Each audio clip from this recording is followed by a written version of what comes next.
Good evening and welcome to the April 21st, 2022 Johnson County Community College Board of Trustees meeting. I'm Lee Cross. Will you please join me for the Pledge of Allegiance? Pledge allegiance to the flag of the United States of America and to the republic for which it stands, one nation, under God, indivisible, with liberty and justice for all. Good evening once again. Next item on our agenda is to call roll, and it appears all 7 trustees are here without face masks. The next item on our agenda is the awards and recognition portion of the... Actually, we're going to hold that off until after the budget workshop, if we may, please. That's why I was a B student. Budget workshop is next. Thank you, Dr. Bennett. We thought B+. It'll be a short recognition. Budget workshop, Dr. Bennett.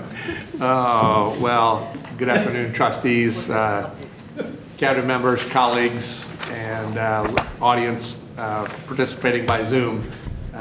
Today, we're happy to present to you the budget, and I'd like to call our Chief Financial Officer, Rachel Lears, to come and walk us through.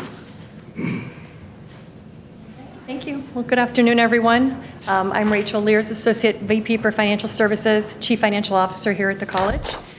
Today is our annual budget workshop, and this is an opportunity for us to share with the public and the Board of Trustees some of the details about our budget development process and also our proposed budget for our next fiscal year, which will be fiscal 2023. We do this every year in April in advance of the May board meeting, which is when the Board of Trustees will vote to adopt the budget for next fiscal year. And so as far as today's agenda goes, I'm going to start by reviewing some of the key aspects of the budget workshop booklet, which I believe all of the trustees have in front of you in hard copy. It's also available on the college website. And then from there, I'll go into a few PowerPoint slides that I have prepared to kind of summarize some of the key items and to talk about our next steps. Before I go any further, I do want to make sure that I acknowledge the college's budget office staff, and that's our budget director, Chandra Russell, and our budget analyst, Becky Klinkenborg, and to thank them for all the work that they have done to get us this far in the budget process, as well as what they do all year long to monitor our performance. So with that, starting on, I guess it's page 1 and page 2 of your book, I did just first want to call your attention to the mission, vision, and values of the college, as well as our 2021-2025 strategic plan goals and our strategies around student success, community partnerships, diversity, equity, and inclusion, and employee engagement. And so tonight, as we move through the prepared materials, you'll hear a little bit about how our proposed budget for next year supports each of those strategic goals and the proposed action steps. From there, the next thing that we have is our budget guidelines. On page 6 of your book, these are the preliminary guidelines that were adopted by the board back in December. And so this kind of got us on our way, got us started with this budget development cycle, if you will. Since that point in time, as we discussed at our board retreat last month, we do have some updates. We have 3 updates to the preliminary guidelines, and those are around the proposed mill levy rate, enrollment, and the tuition cost per credit hour. And so we will touch on each of those, again, as we move through tonight's presentation. Also wanted to touch briefly on our budget cycle calendar. This is starts on page 10 of the booklet. As you can see, we do have a very busy calendar. Really a year-round process goes into developing the college's budget. Right now, we are kind of in the home stretch, I guess, with this budget workshop this evening, adopting the management budget next month. And then heading into the fall, we will adopt our final budget, which is the legal budget, which pursuant to statute needs to be attended to between August 20th and September 20th. So that will be the final step in the fiscal 23 budget cycle. From there, moving into our proposed revenues for next year, and again, we're talking about fiscal '23, which will begin on July 1 of 2022. In the general fund of the college, which is our primary operating fund, we're looking at a proposed revenue budget of about $170 million. That's about $5 million higher than the budget for this current fiscal year. And the increase is primarily driven by higher property tax revenue, which will come as a result of increasing property values. So as this chart indicates, the largest source of revenue for the college in our general fund is from property taxes. For next year, that should be around 68% of our total general fund revenue. About 16% of our general fund revenue next year will come from student tuition and fees. About 14% of our revenue from state aid, from the operating grant that the college receives from the state of Kansas, and about 2% of our budgeted revenue is planned to come from investment income and other income. Taking a little bit longer look back, going back actually 10 years and looking at our general fund and the sources of revenue over that point in time. Again, this is something that we touched on during our retreat. You do see the growth over that 10-year time frame in total revenue of about 30%. Again, that's been primarily driven by increasing property values over this point in time. As you can see, the portion of the budget from property taxes is increasing or planned to increase from 58% back in fiscal 14 to 68% for next year. Over this same period of time, the amount of revenue from tuition and fees from students has decreased from about 23% to 16%, and that's a function of really modest tuition rate increases and decreasing enrollment over these years. As far as state aid, our dollar amount of state aid received has remained relatively flat, but again, as a percentage of the total revenue, that's decreased from about 17% in 10 years ago to planned 14% for next year. A little bit of historical context there. Moving into a little bit more detail, I mentioned the increasing property values in Johnson County. This next chart, which is on page 16 of your book, does go back to fiscal year 2000-2001. At that point in time, assessed valuation in Johnson County was about $5.4 billion. Estimated for next year is around $13.3 billion, so significant growth over that point in time, which has again generated the additional property tax revenue to the college. The last time that the Board of Trustees at JCCC voted to increase our mill levy rate was in FY14, which you can see there on the page in about the middle of the chart there, and that was a 3/4 of a mill increase in fiscal 14. Since that time, we have reduced our mill levy rate 5 times, including a proposed decrease of 0.4 mills for next year. So 5 times we have decreased the mill levy rate since the last increase, and in 4 of the last 5 fiscal years. Okay. Next on page 17, we wanted to take a quick look at what the mill levy for the college looks like for an example, a residence near the college location at College Boulevard in Quivira and Overland Park. So what this page tells us is that based on an average home value of $348,000 for last year, and the college's mill levy rate, the taxes paid to the college by this property owner would have been $365. Again, this page goes back 10 years, and it also shows us that as a percentage of all of the tax levies that this homeowner incurs, the college's portion of the total mill levy has remained consistent at about 8% over that time. We've also shown as kind of an FYI the additional levies, the Board of Regents, the Olathe School District, City of Overland Park, the County Library, Parks and Rec, all those are just included on the page as a kind of an FYI, and how you basically build from the college's levy of 9 mills to the total mill levy rate of 119 that this taxpayer would pay. So going forward to next year, proposed for fiscal 23, that average appraised value of that home is assumed to increase from $348,000 to $385,000. Based on the 11.5% residential assessment rate, the amount of taxes and the proposed mill levy decrease of 0.4 of a mil that we're bringing forward with the budget, the amount of taxes levied for the college on this taxpayer would go up from $365 to $386. So that's a $21 increase. Again, this is just a hypothetical example meant to illustrate kind of how the tax calculations work. Also wanted to point out that if we were going to be proposing through our budget to leave the mill levy rate flat with where it is today, that amount of tax levied for the college would be about $403. So $17 savings, if you will, or avoided tax to this, in this example of a taxpayer based on the average residential value. Okay, and then the last slide that I have related to property tax revenues is really just to illustrate that in addition to the general fund of the college, we do levy taxes for special assessments and capital outlay. So we have a very small portion of our total mill levy goes to our special assessments fund, and that is primarily fees and taxes that is paid for Johnson County wastewater.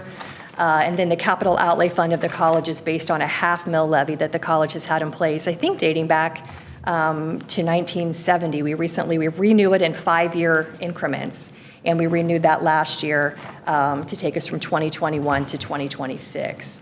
That half mill levy generates about $7 million in annual revenue restricted for capital outlay purposes. So again, this is showing the growth in that revenue over time and also illustrating the proposed or the recommended mill levy rate decrease of 0.4 of a mil for next year. Moving now from kind of the concept of property tax revenue into tuition and fee revenue. Obviously, that is a function of our enrollment as well as our cost per credit hour. So for student credit hour enrollment, this page, again, we're going back quite some time, looking back to academic year 2000, 2001, and looking at our credit hours generated from that point to the present. And so as you can see on the chart, at JCCC and similar to many community colleges throughout the country, our credit hours peaked in academic year 2011. As the recession generated enrollment.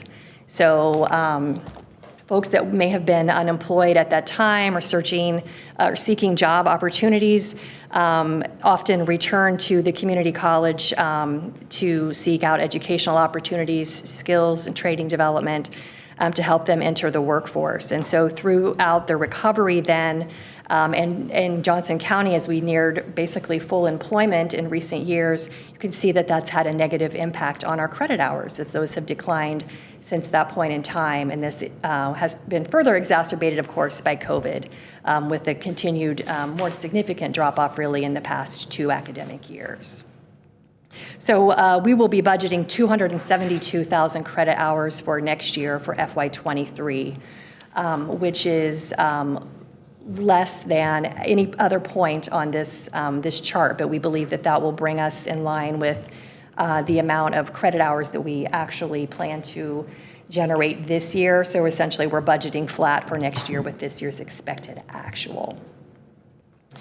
The chart at the bottom, the bar chart, was prepared for us by our Office of Institutional Research.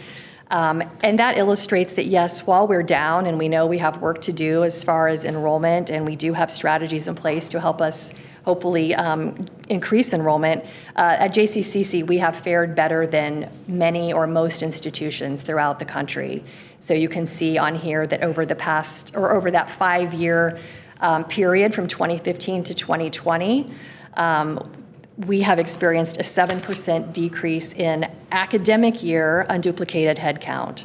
That compares favorably to the national public 2-year decrease of 20%, and then the declines that you can see in the chart for the other community colleges in Kansas, community colleges throughout Missouri, and then Kansas City, Kansas, and Metropolitan Community College specifically.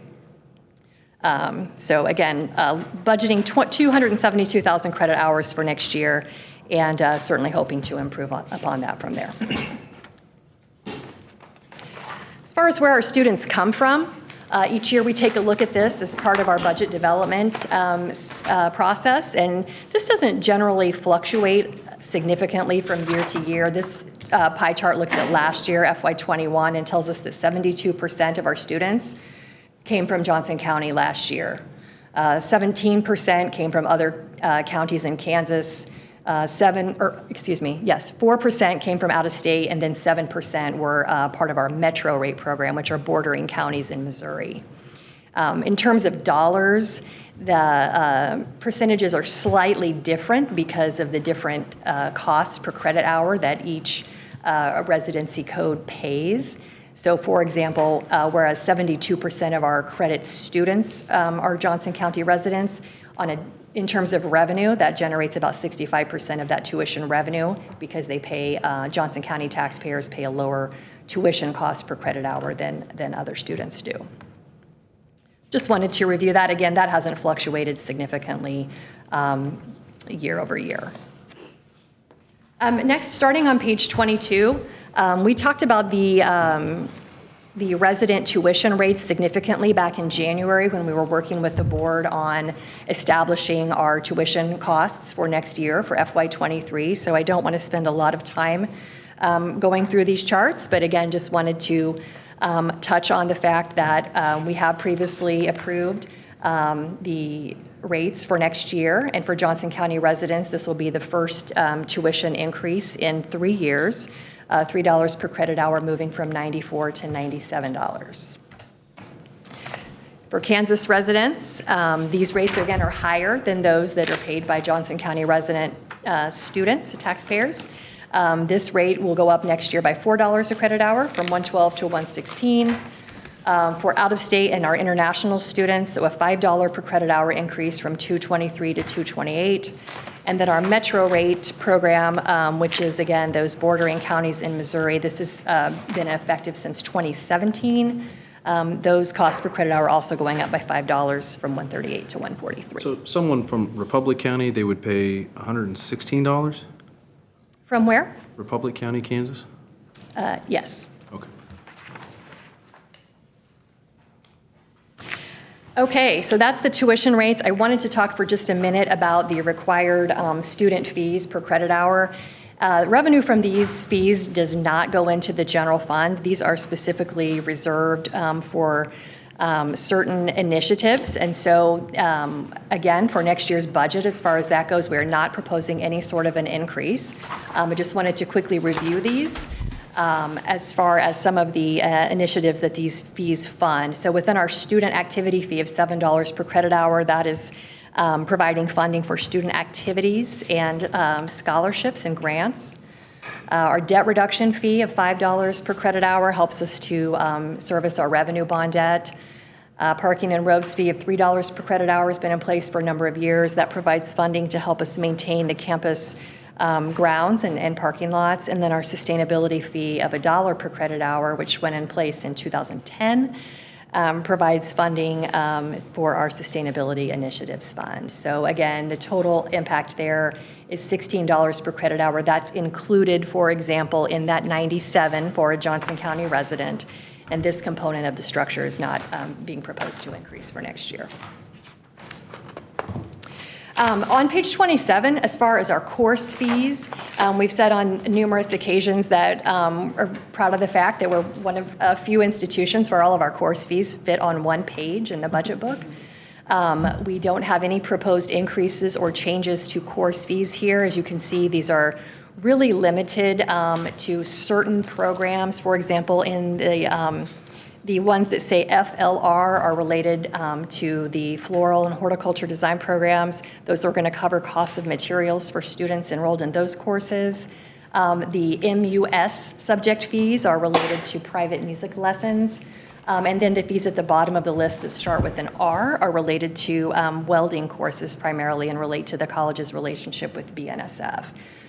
So again, not a lot of course fees here at JCCC and no proposed changes to that for next year.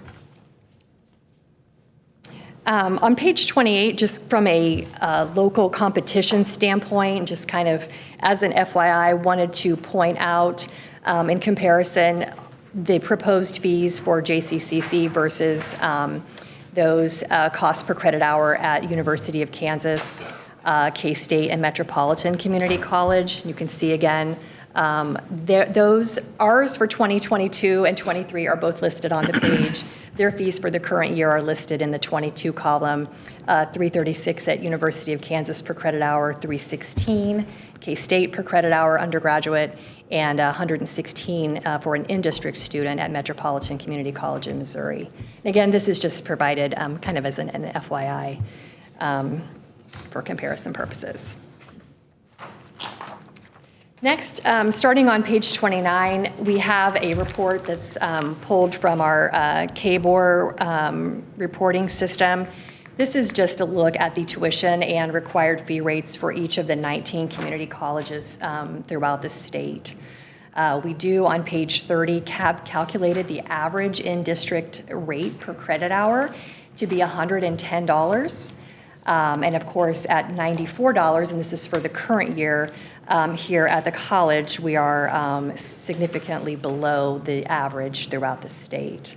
I think that's better illustrated in this next chart on page 31, where we show, again, this is the current year, 21-22, at $94 for JCCC versus the other institutions. So again, this will be $97 for us next year.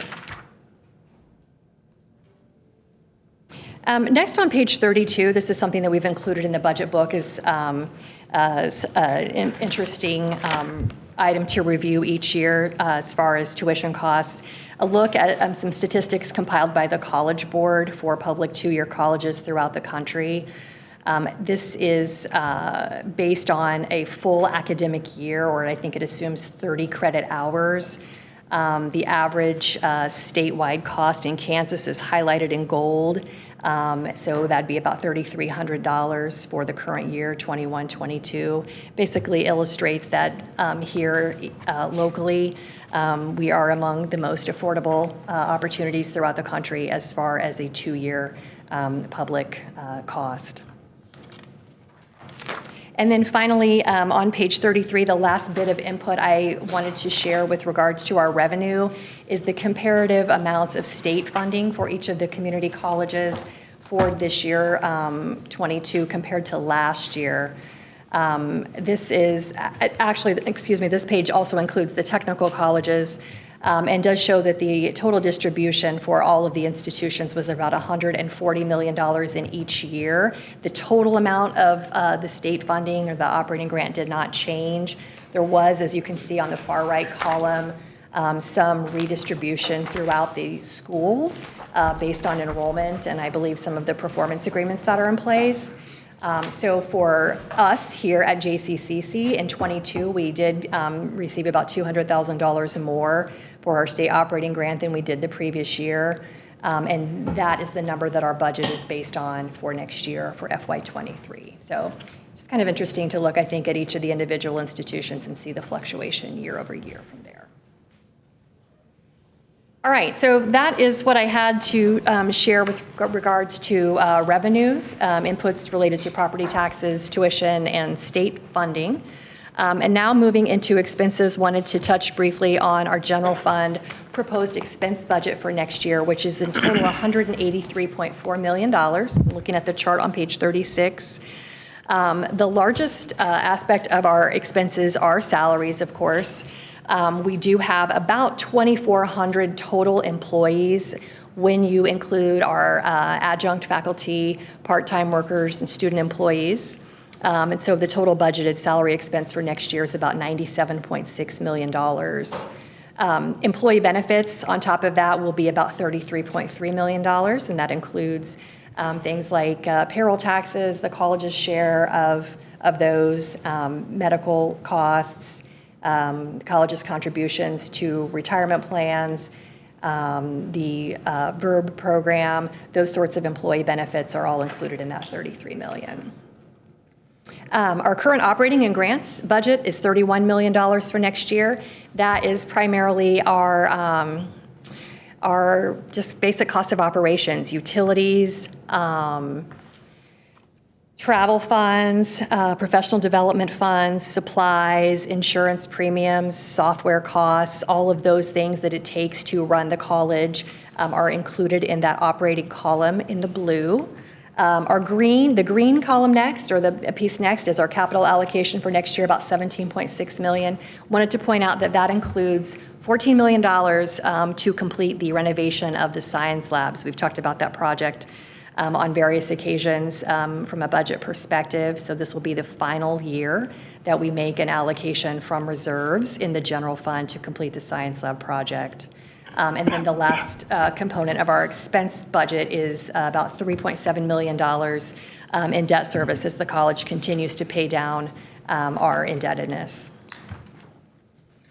Similar to what we looked at on revenues, wanted to take a 10-year look back on expenses and really point out that aside from investments that the college has made in our facilities through our facilities master plan, we really have not seen significant increases in expenses over this point in time.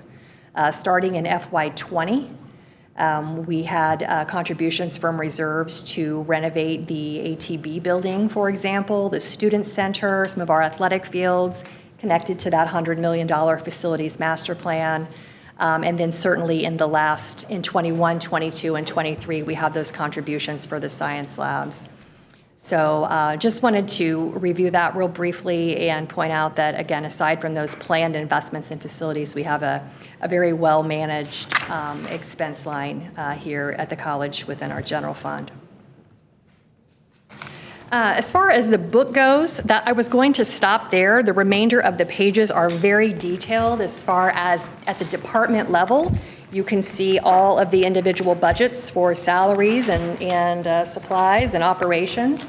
You can see details of every capital request that was submitted, as well as our 5-year projection model. So I wasn't going to spend much time at all on that unless there were specific questions that you had in your review.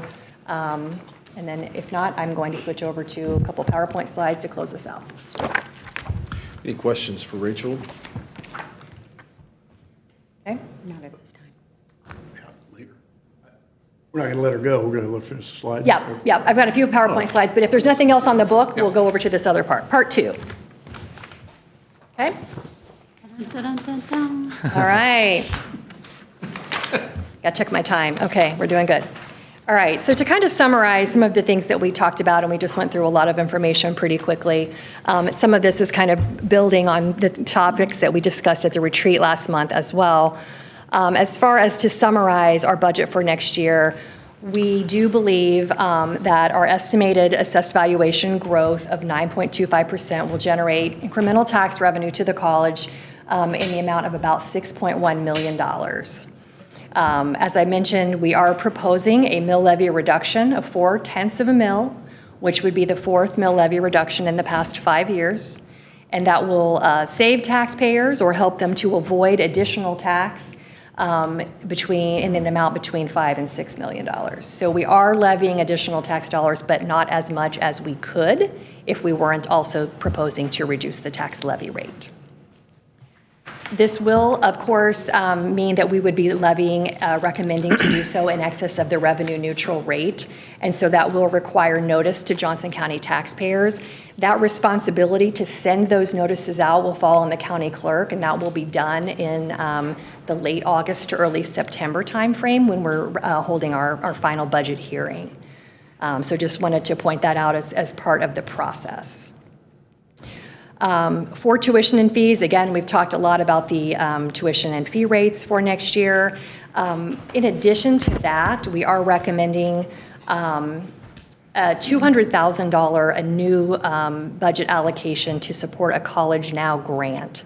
And that's going to be funded through our general fund to help us support access and affordability for Johnson County resident students. And those would be high school students enrolled in courses here at the college. So that $200,000 is essentially a scholarship fund to benefit them. And then state funding, as I mentioned earlier, we're going to be budgeting for an amount for next year consistent with the amount we're receiving this year, and that came from that KBOR sheet that we just looked at. On the next slide, this gets a little hairy again, so bear with me. I think we talked about some of this at the retreat last month, but just wanted to step back through some of the math, if you will, on the property tax revenue. Just moving left to right here on the chart, our adopted budget for this year was based upon a mill levy rate of 9.11 mills, generating about $118 million in tax revenue. When we built that preliminary budget back in December and adopted those preliminary guidelines, at that time we thought that an estimated increase for assessed valuation would be 4%, and so that would have generated, based on a flat mill levy rate, another $5.7 million for the college. So we started building our budget based on those assumptions. In March, when we were able to receive updated information on property values, we realized that we were looking at a much higher valuation increase than we had originally anticipated, and that's going to be around 9.25%, which would have generated another $5.7 million, so looking at a total of almost $11.4 million additional year over year. As we moved throughout our budget development process, we received all the requests, we worked through the strategic plan, prioritized action steps there, looked at our facilities needs, looked at the science lab project. We realized that we did not need to, also considering reserve levels, we did not need to levy all those additional dollars. And so that is where the recommendation comes from to reduce the mill levy rate from 9.1 to 8.7 mills. So that 0.4 of a mill reduction is based on the budget development process that we've just talked through. So yes, we will be levying about $6.1 million in additional revenue year over year, and we'll be investing that in strategic priorities and other initiatives, which I'm getting ready to talk about in more detail, but we will not be going all the way up to 11.4. So again, we're helping the taxpayers to avoid additional tax to the tune of about $5.2 million. Something that was requested at the retreat was these factors. I think that these are handy to have and to understand when we're talking about mills and such. The value of each mill in our levy is about $13.3 million in terms of total revenue. So you divide that in half. Half mill is worth 6.6, quarter mill, 1/10 of a mill. Every time assessed valuation changes by 1% in Johnson County, that has an equivalent factor of about $982,000. So again, that was something that we talked about at the retreat. I did want to share that this evening and make sure that you had that information as you consider the budget, and particularly as we move forward into next month and move to adopt the final budget for next year. A little bit more detail about our proposed expenses for next year. I talked about salaries and benefits being the largest component of our cost structure. We do have a 2.5% compensation increase built into the budget next year for our faculty and staff. That amount was negotiated last spring through the contract negotiations with the Faculty Association. That is equivalent to about $2.2 million in our general fund. So that is already in the budget. I talked about benefit costs as well and kind of what that category includes. We expect benefit costs year over year to go up by about $1.3 million. And again, those are costs that the college incurs to help cover medical care, payroll taxes, 403(b) contributions, and then payouts under the Voluntary Early Retirement Benefit, or the VERB program. We are proposing a couple of additional investments in employees. These are new initiatives for next year. The first is establishing a $15 minimum wage for the college and making some related compression or internal equity adjustments for existing employees. The estimated financial impact of that is about $2 million for next year. And then we are wanting to establish some funding for a career laddering program as well, and that will benefit staff positions where they currently have limited growth opportunities. So on Monday at our committee of the whole meeting, I believe that you'll hear from our Vice President for Human Resources, Dr. Leslie Hardin, with a little bit more additional detail on how those priorities were identified and how the estimates were arrived at. Just wanted to call those out as those are included in the amounts that you have seen tonight.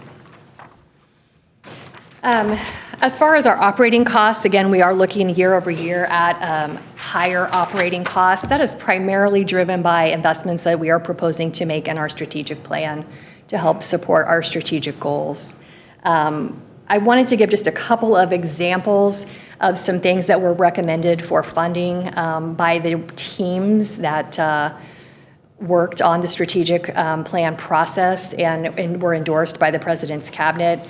Connected to our goal number 1 for student success, we are recommending funding to support an academic planning tool to benefit students. I've got a price, kind of a price tag associated with each of these, if you will. $94,000 is the estimated cost of that for next year. Again, these are just some examples. There is much more included in the total proposal. Connected to Goal 2 for community partnerships, we are proposing to do a community survey. Goal 3, diversity, equity, and inclusion, we are recommending a budget of $400,000 as sort of a placeholder to support that goal and to provide a structure for an office that would be led by a cabinet-level position to lead the DEI efforts. And then tied to Goal 4, which is employee engagement, we do have some funding proposed for staff and faculty training and development and the all-staff picnic. So in addition to those, we do have inflationary cost increases for things like software licenses, insurance premiums will be going up, we know that already. And then we'll be looking to make continued technology investments for students and faculty and staff as we continue to engage in a hybrid learning and work environment. For capital, I did talk briefly about the science labs. Next year will be the final year of that phased renovation. This, again, has been taking place over 3 fiscal years. The first year in FY21, we had a $4 million budget. This year, 26. Next year, 14. So total $44 million project budget, which has previously been approved by the board. That will be completed next year. Again, that's budgeted spend down of reserves to support that renovation project to help us enhance our student learning environment in the sciences. Go through those 3-year steps again.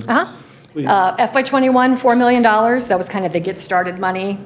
Architects, engineering fees, those sorts of things. FY22, which is the current year, $26 million. We're really, in the throes of the construction process. And then next year, the $14 million to conclude the project. Thank you. Total 44. Each year as part of our budget process, we do work with our campus services staff to identify high priority remodeling requests for instructional and administrative spaces.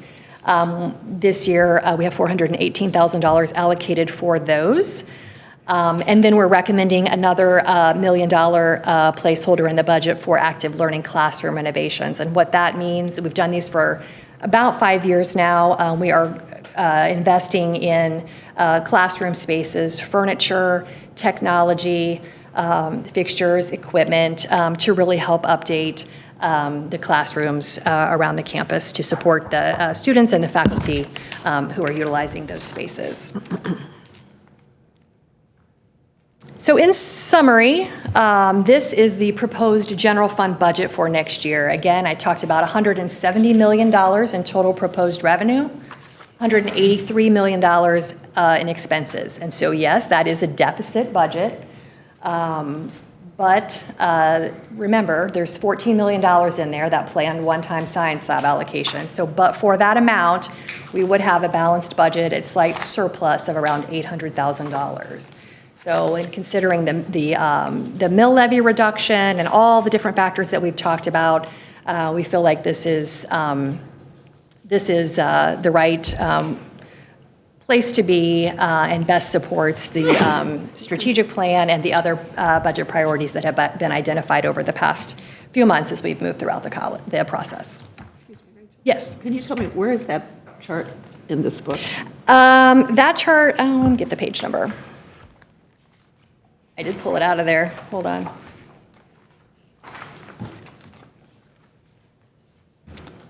$42. Thank you. The one in the book has a couple extra columns, but same numbers are on that page. Great.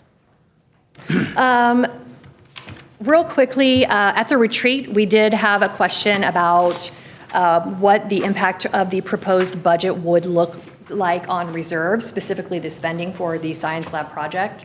And so just wanted to share this. Again, this is another item that is included in the book, but I grabbed it out of here for our PowerPoint presentation. This reserve chart is on page 77. It's part of our typical 5-year projection model that we do. This indicates that even with the planned spend down for the science lab project, we will dip slightly in our general fund reserves, but expect to continue to be slightly in excess of our minimum policy threshold, which is 25% of our budget, and remain overall in a very healthy financial position from a reserve perspective in the general fund. We also had a question about the CFI, or the Composite Financial Indicator Score.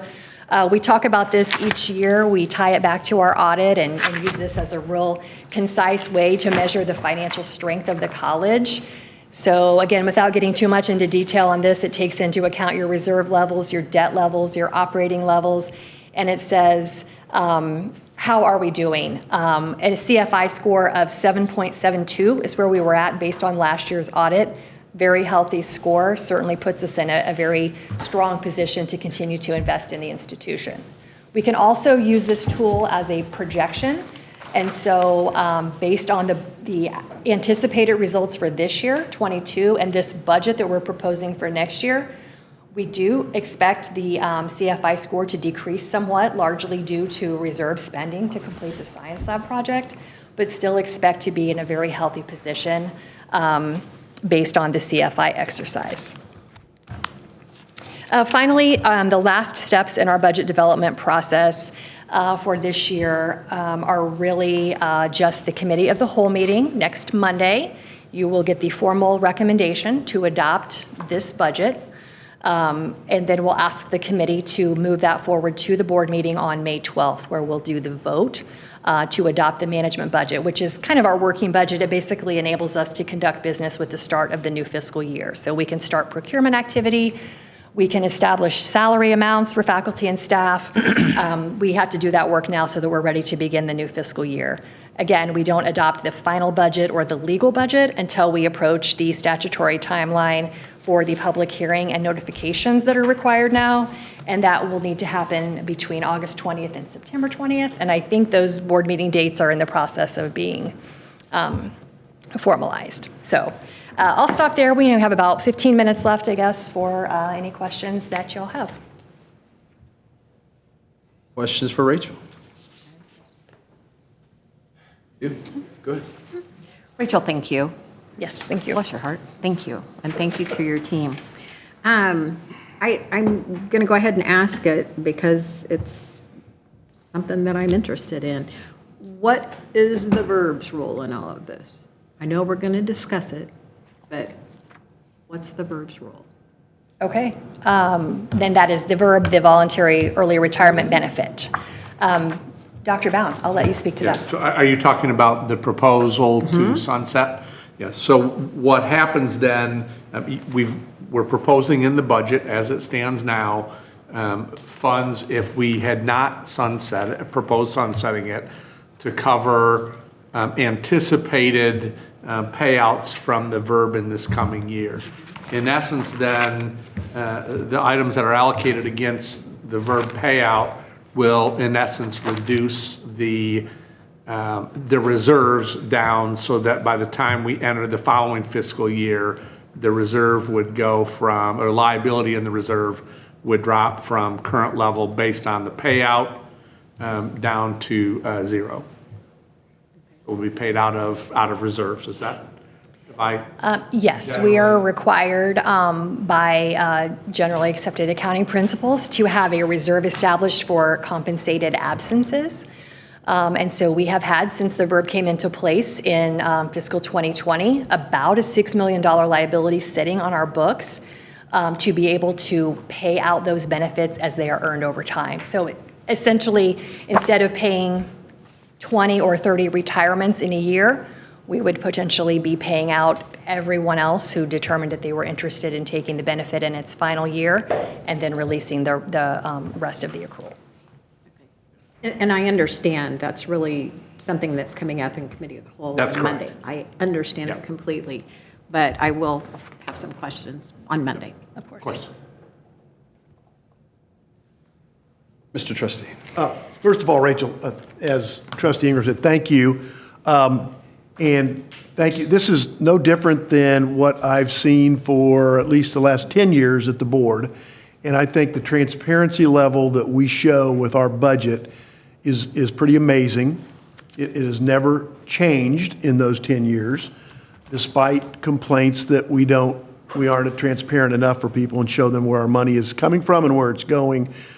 This presentation has been basically the same for virtually my entire time on the board. So I want to thank you and your staff, the leadership of the college, before you, Dr. Bound, and you for making sure that we are transparent when we tell the taxpayers and students and those interested what we are spending our money on. I've talked to you, Rachel, and Dr. Bound, and I've sent an email to the other trustees. I will be looking to increase the reduction from 0.4 to 0.5, so it's a full 1.5 mil reduction. I don't want to make a lot of argument on that today, but what I want to do is make sure I'm clear that if we did that, we would still be within our reserve guidelines. I mean, do you project, the 1 year we go down to 27% now, so we would be lower than that, depending on what VERB does. We Correct. could have more in our reserves, depending on what the policy choice is on the voluntary employee retirement benefit. We would still be well in the green in our composite financial indicator or index. And in the email, do you have a projected CFI score based on the current budget with a 0.4 mil reduction? I do not. This CFI score that I shared tonight in my chart is based on a 0.4. Right. Oh, it's based on a 0.4, not a 0.5. Which one did you ask me? What's the 0.4? Yeah, this is based on the 0.4 that we are recommending. Well, but in our packet, it goes to 2021 is 7.72. What is it for 2022 and 23, assuming this budget as recommended is adopted? Right, and can you see that on your screen down there? I see me, and it's very, very depressing. Okay. There we go. That's much more positive. Yes, okay. Yeah, there you go. So the 6.16 is the projected CFI score with the 0.4 mil levy reduction that the college is proposing. I'm sorry, I'm off a year. My bad. 6.16 is where we should be this year on June 30th of 22. 5.87 would be the amount for the score for next year based on the 0.4 mil levy reduction. So If any greater reduction, it would go down. any greater reduction, it would go down, and I think, as we indicated on that other factor, a tenth of a mil is worth about $1.3 million. So that would probably decrease from, I'm going to say 5.87 to around 5.8 or 5.82, something in that neighborhood. Does that make sense? So you're saying a 0.05 difference for 0.1 mil? I think around that, Okay. yeah. And this, again, that's, 18 months Okay. down the line, but I think that's pretty accurate. And the impact on a taxpayer with the housing price of $385 that you indicated is about $5 less that they would pay. Yeah, I'd have to do the exact math, but that sounds very And close. I came up with a 6% tax increase is what we're proposing Say for the that taxpayer. again. So I'm getting a 6% tax increase is what we're proposing for the taxpayer? In terms of dollars, the Yeah. dollar increase, yes, I 6%? believe that Yeah, is correct. So again, the amount of tax will go up because property values went up, but we're proposing to pull back from what we could levy. So we right? could do a 10.5 and instead we're doing a 6 is what you're proposing? Yes, Okay. we are not recommending to levy the full amount based on our current mill rate. Recommending to pull that back slightly. I was trying to find it, I couldn't get a signal in here, I couldn't get on the Wi-Fi, but is this easily accessible on our website? The book, Kind of looking at Chris, but if you go on the website and type in budget, it should pop right up, or financial reports. Okay. We have 5 years of these sitting out on the website, as well as our final adopted I budget. know they're there, I just want to Yeah. make sure people can find them easily because it's very important that they do that. Final question I have is, you're using 9.25% as the assessed value increase. People may have read that it was 11.9 or something. How do we Yes. get to 9.25? Right, and so we talked about that a little bit at the retreat as well. That 11 or whatever was the total appraised value. So we try to back off from there. We also try to factor in, and we base that on the residential and the commercial assessment rates. We also factor in delinquencies, appeals, et cetera, when we're building our budget. And we look back at, we've done this, every year for many, many years to try to determine how much. You're figuring a conservative budget number. Yes. More conservative than taking the yes, full appropriately 11.9. conservative, Okay. for sure. The last thing I'd mention is when you say the retreat, every meeting we have of this board is fully public, open to the public and transparent and shown on available by Zoom to everybody, right? I mean, if somebody hears this, they think they had some kind of retreat. Once again, Yes. all of that is open meeting, transparent, all the discussion is there for folks to hear. Yes, I believe that the Zoom links were provided and the recordings, of course, are accessible as well. Thank you. Retreats aren't recorded. What's that? No, not for retreats, right. Yeah, retreats are not recorded. But they're But live. these are, but the- these meetings are. But these meetings are. Right. Trustee Coast. Thank you, Chair. Could you tell me if a further reduction of the mill, how would that affect our bottom line in our ability to meet the mission of the college? Yeah, that's a good question. Can you see, I'm trying to see if I'm on the screen or if the slides are on the screen here. Jason, thank you. Yep. This page in the PowerPoint was put together to hopefully illustrate some of that. So each time we propose a further mill levy reduction, this is the amount of the dollar impact, okay? So if we go another tenth of a mil deeper than what the college is recommending, it's going to reduce every tenth, $1.3 million from our revenue stream, right? And so at some point, you do begin to impact the amount of funds that you have available to cover operations, invest in strategic priorities, begin our next facilities master plan, really continue to invest in the future of the college. And I think it's also important to remember that the mill levy conversations happen each year, right? And so every year the board has the opportunity to increase or decrease based on the budget priorities. At some point in the future, I'm confident we will not be looking at a 9% plus increase in assessed valuation, right? And so at that point, the conversation is much more difficult when you're talking about potentially increasing to make up for more significant cuts in the short term. When was the last time we increased the mill? It was in FY14, and that was on, I'm going back to the page in the 8 years book. ago? 8 years ago. Page 16 in the book, and that was a 3/4 of a mil increase. And again, we've rolled back or proposed to roll back 5 times since that point. Thank you. And Rachel, all of the information that you've shared with us is in this. Is that correct? The slide deck that I showed at the end is not. It's summary material, but we'll make sure that that gets sent We've out to you after the actually, meeting. since the meeting started, we've loaded it into SharePoint, so you all have Great. access to it. Thank you. Yep. Any other questions for Vice President Lears? Will that be on the budget website, page 2? Pardon? The new Yes, we will slides? put it out there. We can put that out there. I have a few things. I mean, Yeah. Okay. I have extreme confidence in you. I was treasurer two times, I think, prior, and I know that this budget is probably in good order, even if I may have different preferences. And that may frustrate some, but that's just me being honest. With respect to page 14 and page 36, help me understand the deficit there at 170 versus 183. Okay, so page 14 is total revenue, right? And page 36 is total expenses. So you're right. So we're proposing a deficit budget of about $13 million. How will we make up that deficit? And that is because we are proposing to spend from reserves to complete the science lab project. So the funding of the deficit will come from our general fund reserves, which is why you will see reserves, they're projected to trend down slightly over the next 2 years as we complete the project. Inflation being what it was, whether it was 5 or 7.2, you're comfortable with this budget being at or meeting inflation?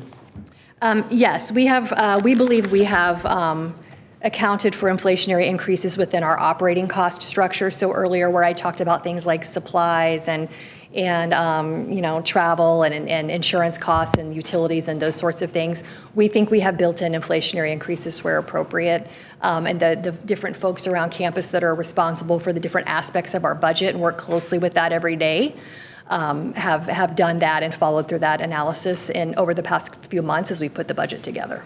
And if I have a different preference or rally people accordingly, you'll understand that's just my difference in preference. I have confidence in your budget. So I want to begin and end with that and just say, I'm mostly talking to Dr. Bound, but I wanted to communicate that to you. Thank you for your work on this. Absolutely. And so my questions were meant as softballs and notice, and so I appreciate your time. Any other questions for Vice President Lears? I do have one. Yes, ma'am. Find in here. On page 20, Yes. when we are projecting for our student credit hours, I know that, like for the last 2 years, they've been flat. And then we decreased by, my estimates, around 4,000 student credit hours. Right. From 20 to 21. And what we're projecting is 19,000, again, by my rough estimates, increase for the next budget cycle. How do we get there? How do we come up with these estimates? It's just, the numbers are, Yeah, COVID threw some weird fluctuations in there for Right. sure, especially when you look at the fall of 2021 fiscal year, which was actually in the fall of 2020. We had some real timing issues with the concurrent enrollment programs. If you think about the situation that the high schools were in at that point, they weren't in session or in person or certainly really on top of enrolling in the concurrent enrollment programs. And so that certainly caused a weird fluctuation there because this chart is based on census date at the top, okay? So you're right that they have moved around a lot. As far as our budget estimate for next year, the 272,000 credit hours, that's based on where we, it's based on where we think we're actually going to be this year. So the budget for this year, 22, of 290,671, we're not going to make that. that's what I was trying to Yeah, figure out. yeah, we over budgeted there. Okay. It's difficult to project. It's certainly been difficult to project the continued impact of COVID on enrollment. Which is why you're estimating for next year such a decrease, because we overdid it. Yes, Okay, yeah. If you look that's at the treasurer's report right now, you'll see from a revenue perspective, we're not close to where we budgeted for student tuition and fee revenue, and it's because the credit hours they just aren't there. not there. Okay, thank you. Any other questions? Thank you again. Thank you. Mr. Chair, if we have questions between now and the May meeting, and we share them with you and Dr. Bound, will you then share everybody's questions and the responses so that we're all kind of on the same page? Would that be a fair way to do that? I worry about coma. I'm not trying to shoot you down at No, all. I I'm just understand. saying- Well, I don't intend to have individual dialogue from that, but if there are questions that relate to the budget, since we have an hour allocated here, and if Trustee Smith Everett asks a question that I'd want to know the answer to, Yes, if I Dr. will. Bound could just share all those, if she did, which she I just does a think it would have lot. to go through Dr. Bound, right? Yeah. One person can share information, there can't be any interaction, and it can't be a gather consensus. I think it's an excellent point. It makes sense. I know what you're asking. You will also have the opportunity, as you consider all this information from this evening, to ask questions on Monday during the committee of the whole meeting, if you think of anything between now and then, because we'll be bringing forward the recommendation and have a very brief presentation, so there will be an opportunity then too. Thank you very much. Thank you. All right? Thank you. And I think now we're going to open forum. No, awards and. I do have a quick question. Are we going to discuss this as a whole together at all here today, or that when we're save that? What did you have planned? I had not planned on that, but I think that's your call as a board about what, What did you ask? If we're going to discuss, I have questions for us to talk about, but not necessarily for Rachel. Obviously, she did her job well. historically, Trustee Ingram, Trustee Smith Everett, Musel, I'm not opposed to it. I suppose if our custom is, to my memory, we usually do that later. And I'm not trying to overstep or I'm not I either. don't care about short, I think we've taken short comments, but most of the longer comments would come in May, but Okay. it's up to the chair. I'm not looking to shut you down. What would you like to say, trustee? Basically, the short thing is that, obviously, Rachel did a great job and everything worked on this immaculate presentation. My thing that I want to make sure we're considering and thinking about is the inflation rate, as we've talked about, exactly what that is. We could debate that again as we've talked. But being a good partner with our community, as the community has been with us and we have been with them overall, for Johnson County, we obviously know that. Our job is also to mitigate the inflation for everybody else. And if they're seeing an inflation rate and we know we're seeing an inflation rate, and how are we doing? We're basically adding more expenses into this budget that we weren't previously had. And we're talking about raising taxes on everybody 6%. I know we could do a 10.5% if we left the mill as a 0.8 where it was at, and we drop it. If we drop a 0.8 to go in revenue neutral, then it would be a 0% tax rate. Are we sure we want to raise taxes by 6%? Is what is my biggest concern on that. And I could talk in more details if we want to talk later or some other time, but that's my concern. Any other concerns? I guess I'm a little confused as to where you come up with the raise of 6%. If we're decreasing the mill, So obviously, It's not actually raising taxes, the amount you get, but the tax rate. It's what you're. so not if raising we're the saying tax that the rate, average we're reducing the home tax rate. is going to pay, the average person is going to pay $365, and instead we're going to charge them $386 next year, they're going to see a 6% tax increase. rather If- than what? Well, we could be doing, and they didn't put the exact number in there, but otherwise, if we keep the same mill levy exactly the same, it'd be a 10.5% tax increase approximately. And so obviously, we know that 10.5 is too much, and so we're trying to figure out how to mitigate that, and we're talking about doing that half of that approximately. And so And so it my puts us question- about a 6%. Okay, and so my question would be, why is the college not also responsible for mitigating our own reaction to our inflation? I mean, we're dealing with inflation as well as an institution. Prices are going up, salaries are going up. So I don't want to get caught in the weeds, but I think that taxpayers do understand that this is a shared responsibility. Agreed. And so, but we also are doing less work. So as we've lost and done less credit hours every year, our workload has been reduced continuously over the last 10 years. We've lost about 25% of our enrollment over that year. I think we've lost about 20% or 23%, I think I heard, of the enrollment hours over the last 10 years, and yet our budget continues to go up. And so if we go back to even 2000, our total expenses has doubled over the last 20 years, and inflation rate is about 53% over the last 20 years, and we've gone up over 90% over those 20 years. Now, again, I'm not saying we need to take a decrease because we're doing less work, and I do know we're even we have a 2.5% built in that we are going to pay our salary, so maybe we can think about that and try to figure that out and find another middle ground that we can agree on. But taking a 6% increase when we did about 5.5% less students this year, I think we need to basically really look at that and make sure we get that number just right, is what I'm getting at. I would be hard-pressed to find anyone who serves in this building who feels that they are working less. Well, as a have whole, fewer people as a company, attending. we are doing less work, if you look at it that way. If we have less customers All right, coming in here. Let me say this, please, fellow Sure, go trustees. ahead. Let's address the chair, please, and I'll recognize people, and then we can certainly respond. I'm fine for some free reign. I had 3 little brothers, and some free reign is necessary. But it's a welcome debate, it's a necessary debate, but please, let's address the chair, I'll recognize people, and then we can respond accordingly. Let me finish with Trustee Hamel. Do you have anything else to add, Trustee Hamel? No, go ahead. Trustee Rattan. Just the point of clarity I want to make is we are not raising the tax rate on our community. Because of assessed values increasing, which we have no control over, we are receiving more money, but we are not increasing taxes. So just a point of clarification I want to make in how we discuss this. We'll receive more because assessed values have gone up through the county. That's it. Trustee Hamel, would you like to respond? I absolutely disagree. If you were paying $365 one year and next year you're paying $386, clearly your taxes went up. Trustee Smith-Everett. The point I'd like to make is a combo of comments that have been made, which is that institutions of education are fundamentally different than a business, where What you make is a product and you sell it at a rate.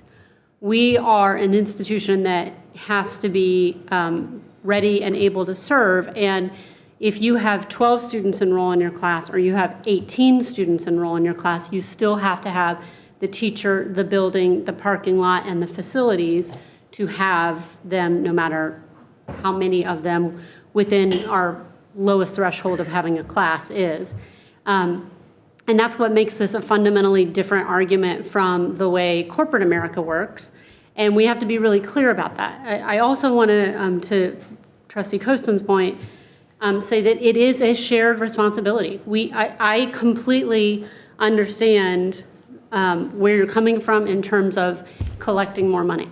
I also feel an ownership to every person in here who needs a salary because we have employed them. We've said we'll give them 2.5. We said we'll keep the lights on. We said we'll have the facilities that we have promised them we will have, and we have to pay for that. And unfortunately, as every single presentation that Tom has made about steel or any other things that we are building or we are trying to get, including software and other things we're having for our students to use, those costs are going up and we have to pay that bill somehow. So it is a balance, and I don't think one extreme or another is ever going to be the answer. We all feel a real sense of responsibility, and that's because we are trustees. We are entrusted with figuring this out to find that happy medium. I don't think it's going to be not collecting any of the what's it called again? You just said it. The evaluation. Assessment evaluation. We said it 1,000 times. I can't remember when I need it. And I don't think anyone here would advocate for collecting the full amount because of the burden that would do. So we also have to, and this is the part that is hard to learn, and I'm only 2 years in, but we have to use every avenue we can to ask our professionals who do this day in, day out. I'm over here adding and subtracting on a side note, and Rachel is a professional who has a team that does this, and we have to ask questions that make sure that we are reassured that what they are telling us is what's happening, but we also have to trust that when they are giving us a presentation with assessed information, that it is accurate and correct, and that this is needed for this institution to function. So that's my comments, Mr. Chairman. Thank you. Thank you, Madam Trustee. Trustee Musil. I was going to save my comments for May, but I think that it is important to note, and I think what Trustee Hamel has noted is that our credit hours today and in this budget are the same credit hours as in 2001. The population of this county has probably increased by 150,000 during that time. I don't want to sound too many alarm bells, but we cannot, it is unsustainable to continue to take millions of dollars of more money from taxpayers every year, not because we raised the mill levy. We've even decreased it 4 times in the last 6 years, but we've taken $4 to $5 to $6 million new every year. And that's not sustainable. And so what we have to do is figure out how to get more students here, retain them, and have them complete. And I think that's the process we're in. But for those of us who've been here a few years, we've been talking about this for quite a while. And I know where Mark's coming from on, it's not that people here aren't doing their work. Absolutely not. When you look at the fact that we're at the same student credit hours as we were in 2001, if a taxpayer looking at this would have questions. We are not a business. And we've reduced the number of adjuncts by hundreds based on what Dr. Bounds sent out in his weekly report, because that's how we do the fluctuations. That's why you have to have adjuncts and not full-time faculty, frankly, in all the positions to teach everybody, so we can be more nimble. But this is a problem going forward, and we've got 3 new trustees, and you're 2 years in, and we need some ideas about how we make this sustainable, because it's not the way it is right now. And simply saying we're not going to take the full 11 million, we're only going to take 6 million, doesn't make me feel very good about it. So that's why I will be suggesting another 1/10 of a mil, so that we're a 1/2 a mil, and we still meet all of our guidelines and can still perform all of the functions that we think are important. But we have serious work to do if we're going to have a sustainable budget for the next 5 or 10 years. Thank you, Mr. Chair. Anything else? I'll just add, look, with respect to those that are aware of the 6% increase, I hear you, and I'm not altogether sure you're wrong. I think your points are further valid in light of potential change in the gubernatorial administration coming up this year.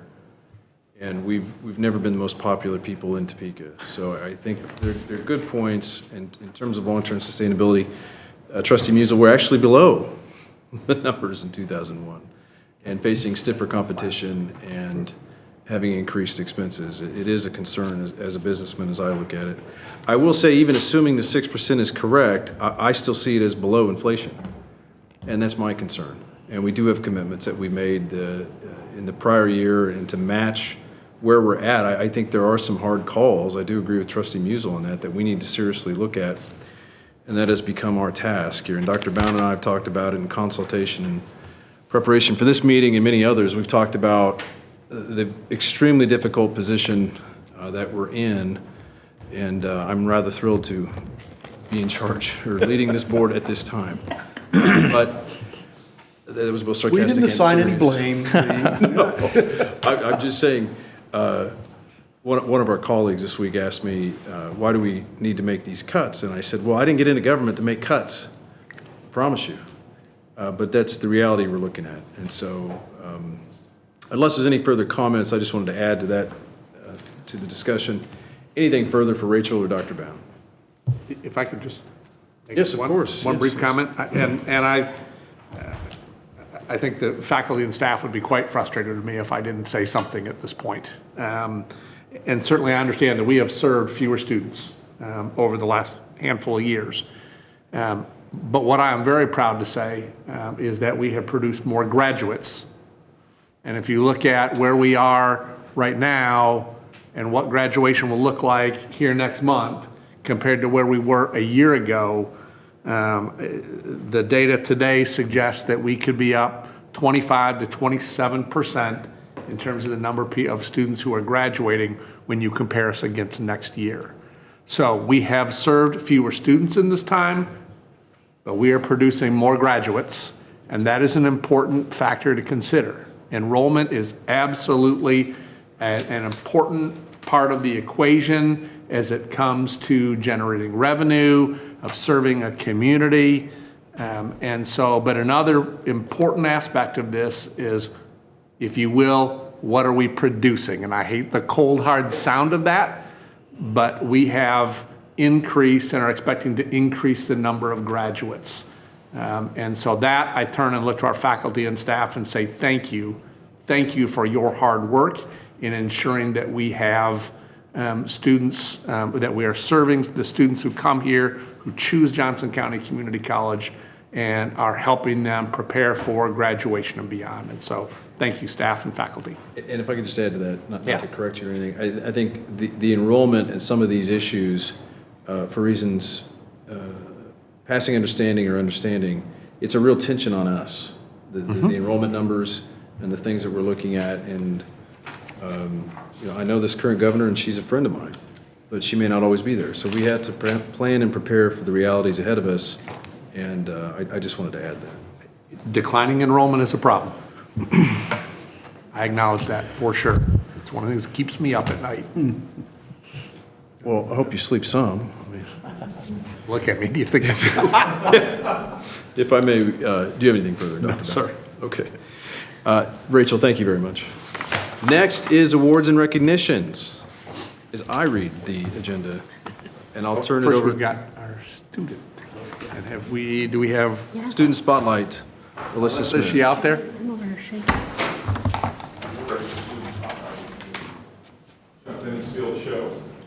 I was supposed to turn to you. No, you're good. You're good. Righty. So this is a highlight for me at the beginning of, early in each of the meetings. We're a little bit off kilter in terms of kind of our agenda and so forth with the budget workshop. But I'd be really honored to introduce you to Alyssa Smith. So All right, thank you. Is this on? Yeah. Okay, perfect. All right, well, hello everyone. I hope you all are doing good today. Today I'm here to share a little bit about myself. So I'm originally from Broken Arrow, Oklahoma, and attended the largest high school in the state with approximately 4,000 students there. I moved to Overland Park by myself, away from my family, to pursue my academic and volleyball career. I had been keeping my eye on Johnson County for a few years before committing because of the small class sizes, beautiful campus, amazing town that has an abundance of activities to do, the student success, academic success, and the athletic success here at Johnson. After this school year, I will have an associate's degree in liberal arts, but at my next college, I will be pursuing a bachelor's degree in criminal justice and pursuing my dreams of becoming a detective since law enforcement runs in my family, with my mom and sister being 911 dispatchers, my brother-in-law being a police officer, and my dad being a police officer for 26 years before retiring. Johnson County also piqued my interest because before I committed here, the volleyball counselors Jill and Emily constantly kept in touch with me and informed me of everything that I needed to know about the classes here. So they made the transition process extremely easy and also helped keep my stress levels low since I was an incoming freshman and had little to no exposure with any college details because I'll be the first one in my family to graduate college with an associate's and bachelor's degree. When I was looking for a college, I wanted to go somewhere that felt like home away from home since I'm very close to my family. At Johnson County, I have mainly been involved with the volleyball team since my freshman year was during COVID and we were not really able to go out into the community. With that being said, even though we were unable to be super involved with our community, we were still able to meet some amazing people here at our college. Also, during my freshman year here, my teammates and I ended up winning nationals, and while that was an amazing accomplishment, thanks to Coach I, the community and the school support was another part of why it was such a great and unforgettable experience. During my sophomore year here, I also achieved being on the President's Honor Roll. I recently committed to Arkansas Monticello, which is a D2 school close to Louisiana, and I plan to pursue my volleyball and academic career there. Arkansas Monticello is about 7 hours away from Johnson County, which is a little farther away than what I was hoping for because I really fell in love with everything here at Johnson County. But Arkansas also made me feel very at home, which is what I was wanting to find since I have been so blessed with the huge support system that we have here. Coach I has also helped me become the person that I am today and really been another mother figure and role model that I can look up to. And I will forever cherish the bond that I not only have with Coach, but also my teammates for forever. I want to give a special thank you to everyone who made me feel so loved and welcomed at Johnson County, and to everyone who made my time here so memorable. Thank you all for giving me this opportunity to speak to such influential members of our college. So thank you.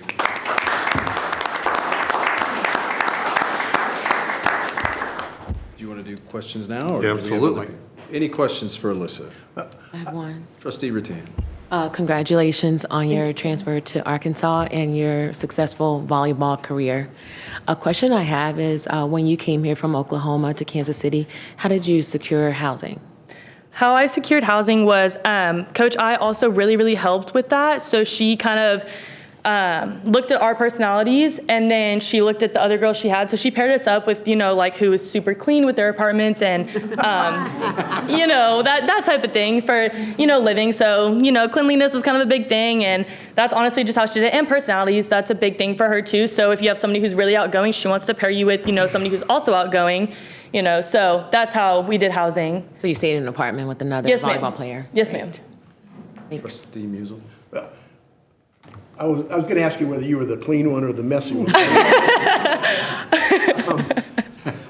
I don't want you to gloss over a national championship. I mean, you're very humble about that. Thank you. But tell us about that, what that meant to you personally and from a leadership standpoint with your teammates, because we're in the Nationals a lot, but we don't win it every year. So what that meant to me was, it was huge. Honestly, I've been playing volleyball for 11 years now.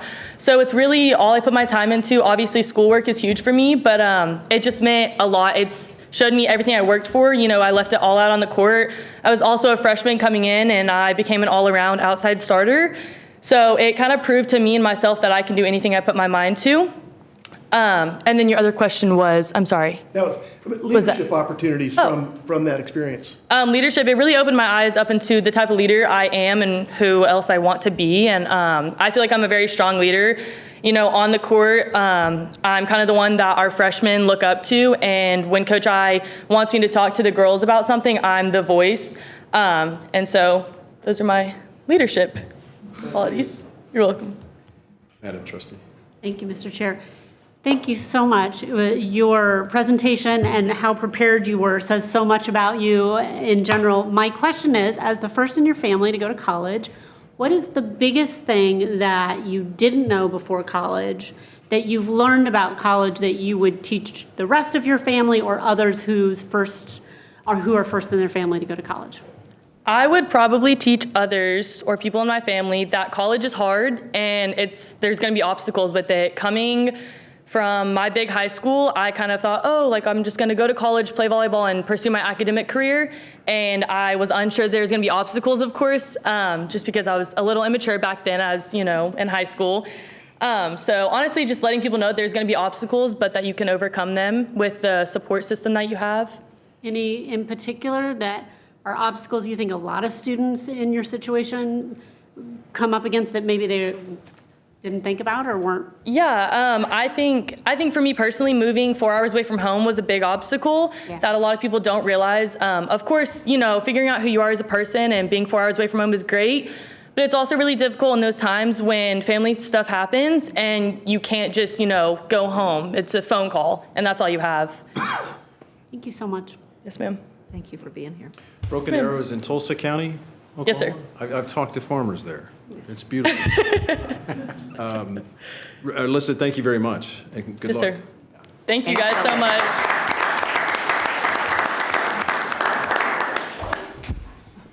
I've got the next presentation, but I'm not going to let her run off yet because you're right, Trustee Musil.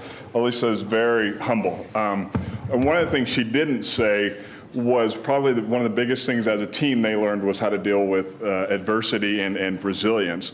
If you might remember, some of you are new to the board, but last year we got to watch the finals in the boardroom. But in the quarterfinals last year, they were up against quadruple match point. So they had 4 chances to lose their rights to go to semifinals and finals. They fought hard, they won all those points, they ended up winning that match, then semifinals, and that's how they won their championship. So last year, a lot of unexpected adversity, and that was against the home team, so that made it a little bit tougher. But then this year, in the quarterfinals, they suffered an injury to another full rotation player they didn't expect, made it difficult for them. One of their more aggressive hitters got an injury in the semifinals, so they took 3rd place this year, which was nothing to sneeze at. But again, they dealt with adversity and fought really hard in a 5-set match to take 3rd. So I do want to say that she didn't mention that, but hopefully that's something that they take away from them is that resiliency. And so she's a lot stronger. She also dealt with some other personal things here. She and a teammate were one of the first on scene on a death accident. It was really difficult. She and her teammate received a lot of support in dealing with that. That's an example of one of the resources our college provides to students is dealing with things like that. And that's the strength of the counselors they talk about. But anyway, it's been fun to watch this one and many others on campus grow. She won't mention it, but we will miss you. So good luck as you move forward. And then I also have an opportunity to share leadership award or update or awards and recognition. So what I was up here for is to recognize a team. So we have one of the many programs that we offer our students through Student Life is the Cavalier Leadership Development Program. It's led by Cassie Jordan, our Manager of Student Activities and Leadership Development. And one of the opportunities in the program, and Cassie can speak to the program if you have questions about it, but one of the opportunities is to participate in what's called the Global Collegiate Leadership Competition. And participants in the Collegiate Leadership Competition come from colleges and universities across North America, including Canada. This year's competition was held virtually on April 9th, and I am happy to report that JCCC's team placed first in this year's competition against colleges and universities from across North America. Team members include Hannah Pimentel-Hayes, James Harbison, Kristen Boakman, Mila Garza, Ricardo Nunez, Yassine Ali, Coach Cassie Jordan, and for the first time ever, we had a student coach, and that student coach is Carson Couch. And so they are here tonight to receive recognition for their amazing accomplishment. And I will turn any questions or comments over to them from here.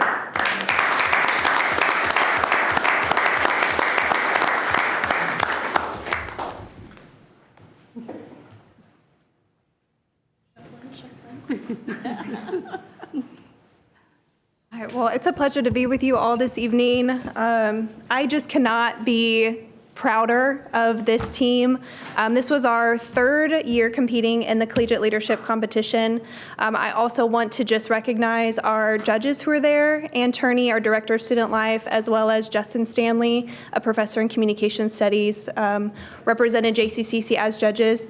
I also know we have a past judge in the room, Greg Musel, so he's familiar with it as well. But there were 35 colleges and universities. We were one of 2 community colleges there. So the rest were 4-year universities, and the Air Force was in it as well. So I'll hand it off if you have any questions for the team. Any questions for the team? Would you describe what they do? Because I was roped into being a judge here pre-COVID. I was going to hand that off to you. Do you want to? And it is, well, it's a series of 6 or 7 tests throughout the day. Correct. And they're given a problem, and they have to solve it with Right. collaborative leadership. And they are problems that I couldn't even explain to you. So, it's an incredible.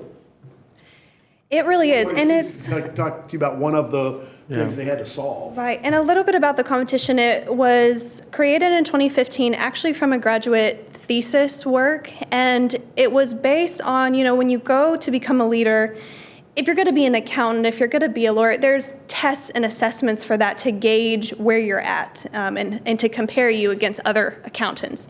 And there's not a whole lot of that for leadership. And so they devised a process point system. So in the competition, you're graded on the activity itself, which is 100 points total, and then the other is what they call process points. And so when the team gets together, there's usually a designated leader. How did that leader bring the team together? Did they make sure the leader did they make sure the team understands what the task is at hand? How was their emotional intelligence throughout the process? Things like that. This competition, the activities, they were put together for a simulation where they were selling ice cream. So they started an ice cream business, and they were put in the simulator to gauge the most profits. And so most profits brought back the most points.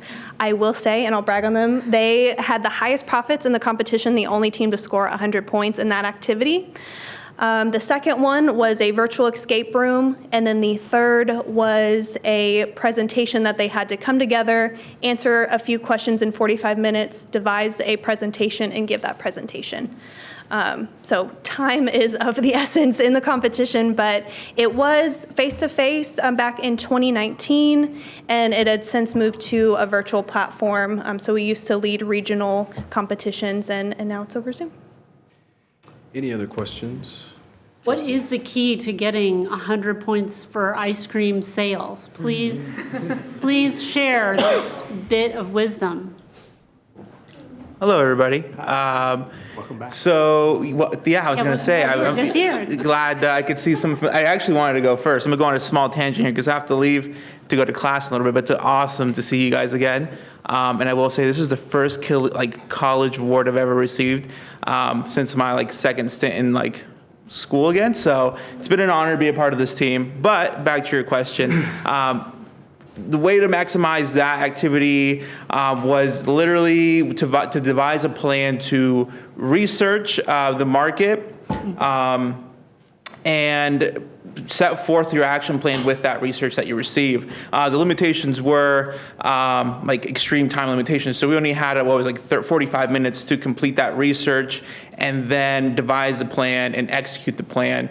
And every option that was given to us, for example, we could do a week's worth of research and lose 1 week of time when we only had 4 weeks to do, or progress through the experiment or the situation without doing proper research and doing more I call it guerrilla style research, which is just doing pop-up stands and collecting data that way, and then using that data that we collected from that week for the future week, and then so on and so forth.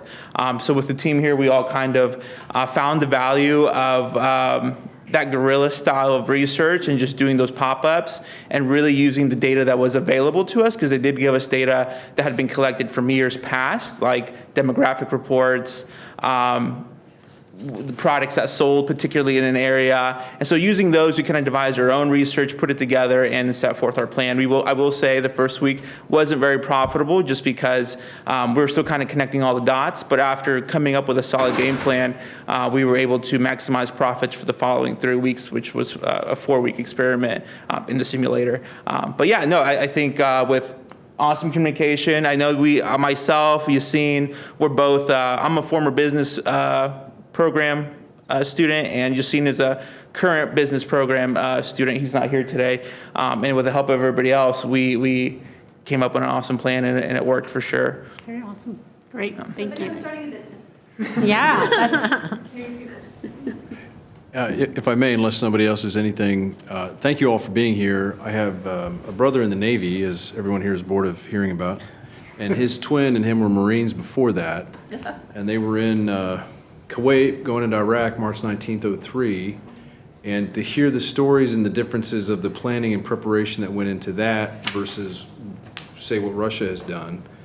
Perhaps Russia and China have some long-term plan and variance and lack of regard for individualism that we wouldn't have.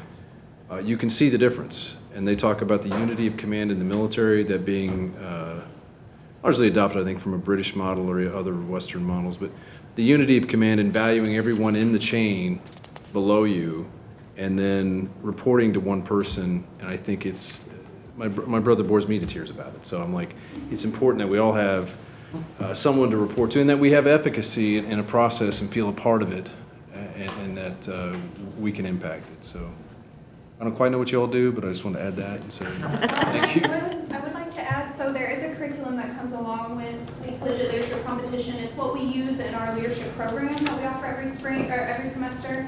But this group came together to learn 10 terms in a month and a half. So they committed those to memory. They did a great job of holding each other accountable. So for example, one of ours is SOLVE. And so SOLVE is the leadership principle that they go off of, but SOLVE stands for, make sure you set roles, make sure you outline the problem, you're listing multiple strategies, you veer towards a consensus, and then you're evaluating results as you go along. So it's broken down into those, but I also just meant them as they have classes, as they have work, they're committing these to memory. And this, for us, is a co-curricular program. A lot of the universities we're competing against, this is a credit class. And so they did this in their free time as well. wow. That's great. Wow. Thank you. Congratulations. Incredible. If they go back to face-to-face, hit this group up, it is a wonderful experience. Yeah. It's a full day of work as a judge, but it's wonderful. What's the makeup? Is it mostly freshmen or mostly sophomore, or a mix? It's quite You can go to class if you need to go to class. Okay. You're Yeah. good. Guys, it was a pleasure seeing you guys. Thank you. I want to shout out real quick. Terry's here. She's the head of the department of graphic design. I'm the graphic design program. She's amazing. So.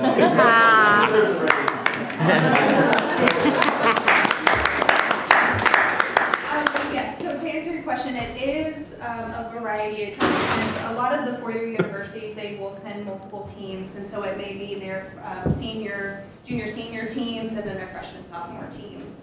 And I am always interested in our leadership program. We recruit for this competition through there, and I always think, maybe we'll get some more traditional freshmen, but it is just all across the board, from non-traditional students, first generation, traditional freshmen, so it's quite a variety. Thank you. Anything else for the team? Thank you very much. Thank you. Well done. Congratulations.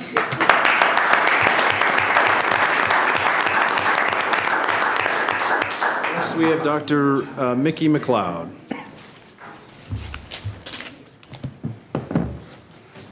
Well, good evening. I get the honor of doing something that we don't usually get to do here. We get to have a time machine and go back in time a little bit because due to the pandemic, we were not able to celebrate some awards that our faculty were given by the League for Innovation. The League alternates its awards, giving an Innovation Award every other year, and then in the off year from that, an Excellence Award. And the Innovation Award really looks at projects that are considered truly innovative, that speak to the spirit of the League, and an attempt to do something new and different with students. And so for 2020-2021, which is where we're going back in time, for our League for Innovation Award, we are recognizing a piece that I've been quite proud of, the Kansas Cosmos Project. And that project has a number of components. On your agenda, it shows that this is spearheaded by Dr. Ty Edwards, but she's not here. She's not able to make it today. But her partners on that project, Jim Hopper, Terry Niemer, who you got to hear is awesome and deserves a raise, apparently. and Jim, who, while you give me a lot of authority, the authority to refuse retirements is not one of them. So we will be losing Professor Hopper here at the end of the year, and their student, Katie Norberg, representing the student group that worked on this project, received the 2020-2021 League for Innovation Award. And so I will let them come up and speak to their project.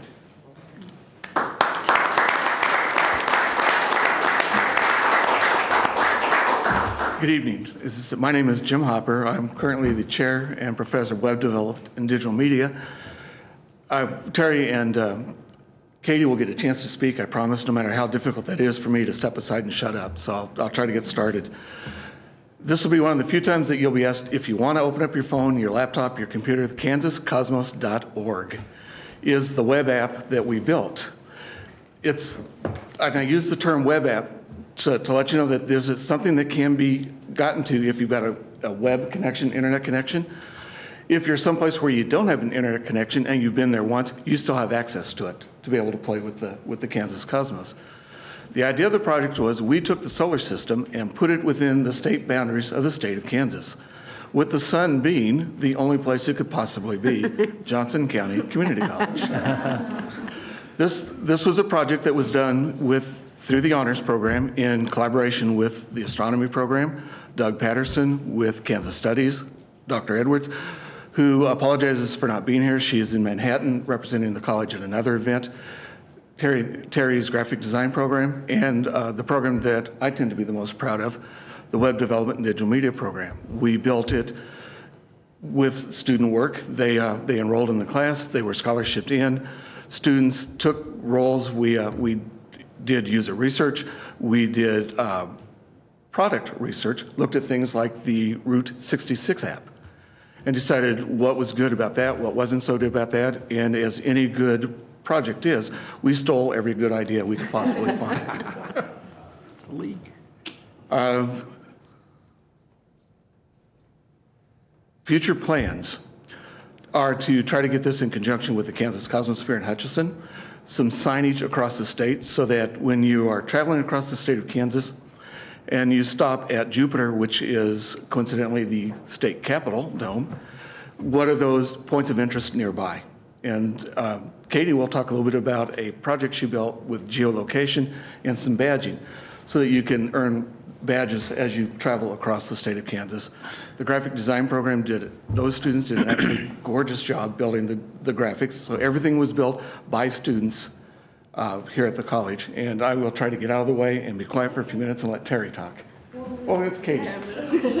They changed it on me, so. Hi, I'm Katie Nordberg.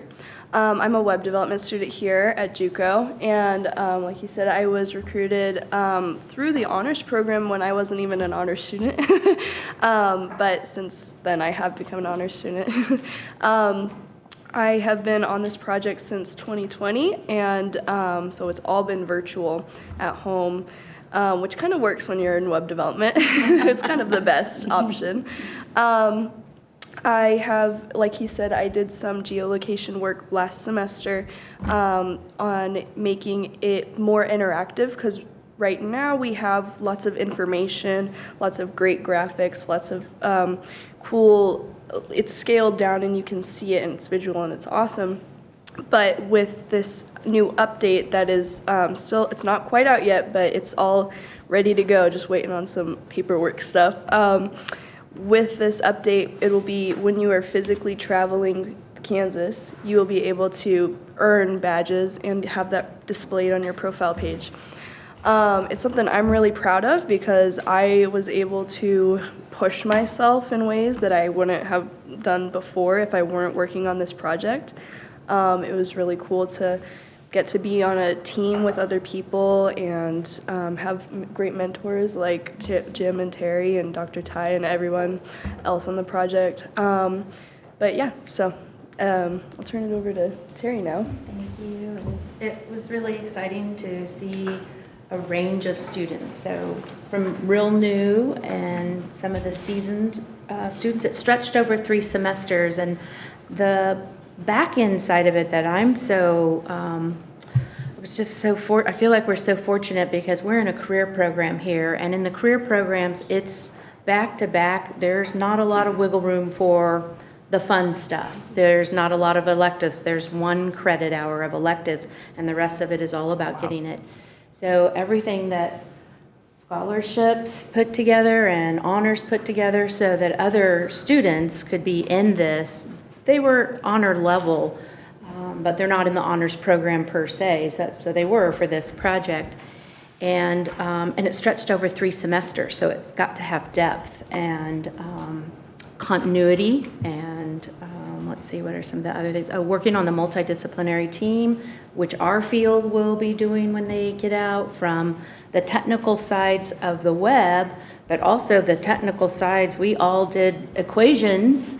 I wish Doug was here. We all learned how to make that comparison between, I'm in the environmental graphics industry where you had to work to scale, but I've never worked to scale in the distance from one planet to the other, but we had to do those calculations too. So we all learned on this project and brought our special skills, our specialty skills, and worked together, having a couple of the technical things that our students were able to get exposed to.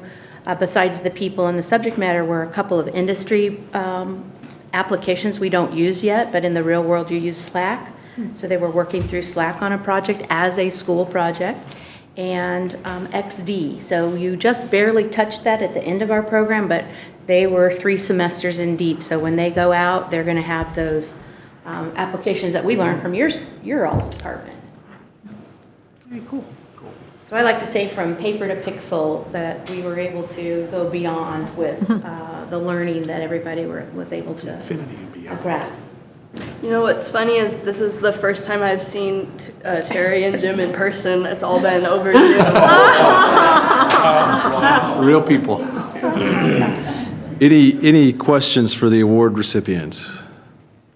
Did you start with Pluto as far away as it is in relation, and then had to move everything in? I assume that's how you, is Pluto still a planet? We actually started the other direction. Started with the sun and moved. Well, but the sun, but then you had to keep Pluto in Kansas. Was that the Pluto's in notion? Kansas, barely, but it's in Kansas. I believe it's in Atchison. No, Pluto is So way someone out knew west. that first Colorado border. town, and we used that. Is it? Didn't we have a presentation at Learning Quality? Yes. Yes. Okay. Yeah. Beginning of this project when we planned it. And I just looked it up, and you did include Pluto.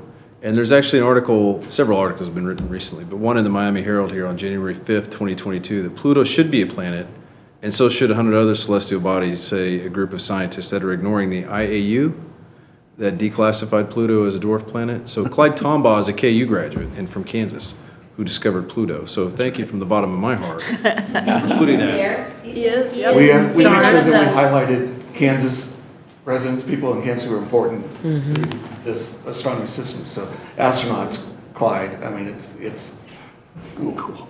Very cool. It is very cool. Very cool. Thank you so much. Thank you very Exciting. much. I wish they all could be here, especially Ty, because she Yes. really did tie us all together and really keep Is she us still on going. NPR, or what is she doing? No. She's headed to Manhattan, Kansas. Yeah, she's in Manhattan. I heard her on the pledge drive. So. A very important paper that she has written. Well, thank you all very much. Thank Any you. other questions? Thanks. Thank you very much. Did you?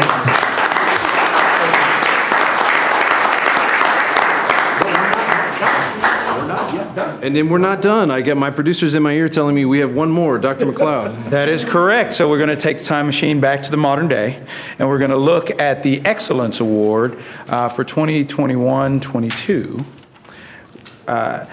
Professor Kotoko Grass, who is our current Japanese scholar. She is not able to be here with us in person, but she is available virtually to speak to the award. The Excellence Award looks at faculty members who go above and beyond to bring new and different and important learning experiences into the lives of their students. And in Kotoko's case, she helps us represent something that most people do not know about Johnson County, and that is we tend to be a bastion of Pan-Asian studies in the middle of the prairies of the Midwest. We have a number of fellows for the East-West Institute in Hawaii, and we are a hub of study, particularly for folks who happen to be Japanophiles. Professor Grass is a professor of the Japanese language and helps to coordinate the Japanese Language Festival, which we hold here, as well as our Japanese Cultural Festival that is held here yearly. And so I will step aside and allow Professor Grass to speak from out in cyberspace. Hello. Good evening. Good evening. Good evening. Hi, my name is Kotoko Grass. Thank you very much for the award and the recognitions I received for my work. I teach Japanese, and Japanese is one of the minor languages here, but it's one of the most popular foreign languages that we offer at JCCC. I believe my job here is not to only teach the language, but also bring opportunities to our students and our community to experience Japanese culture.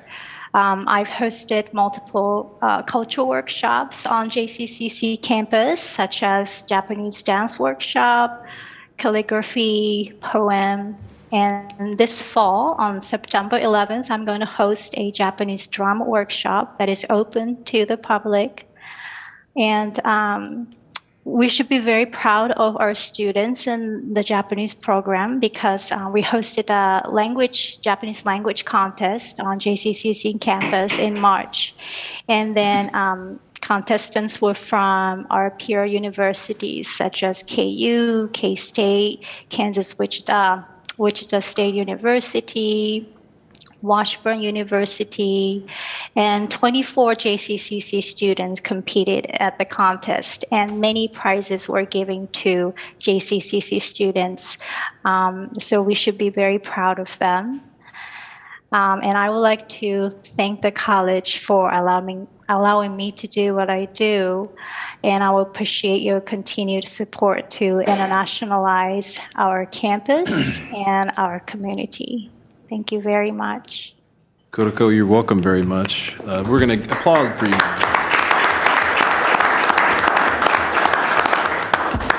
Any questions for Kotoko? Professor, have we recruited students from Japan to come here? And I know we have a lot. At one time we had 1,300 international students. We're way down from that. But have we been able to recruit some Japanese natives to come here and study? Not unfortunately, not that I know of. I believe COVID made everything really difficult. We used to have a few students from Japan, but since COVID, I don't think we have any. But I would love to, if the college allows me to do so, I would love to develop more like an exchange program between JCCC and other colleges in Japan, and then that would be wonderful. Thank you. Trustee Costa. Thank you, Mr. Chairman. I just wanted to say thank you for everything you do. Japanese study is very important to our family. My 14-year-old grandson is very much into Japanese, has a tutor that comes in twice a week, and is hoping to then go on to the university in 2 years to take AP classes in Japanese, draws anime, so they're just so drawn into this culture, and I'm just excited to see that we've taken that mantle up and we're trying to expand our cultural awareness of all of the different flavors of our universe. So thank you so much for what you do. Thank you very much. I enjoy it. Any other questions for Kotoko? Seeing none, Kotoko, thank you very much and congratulations.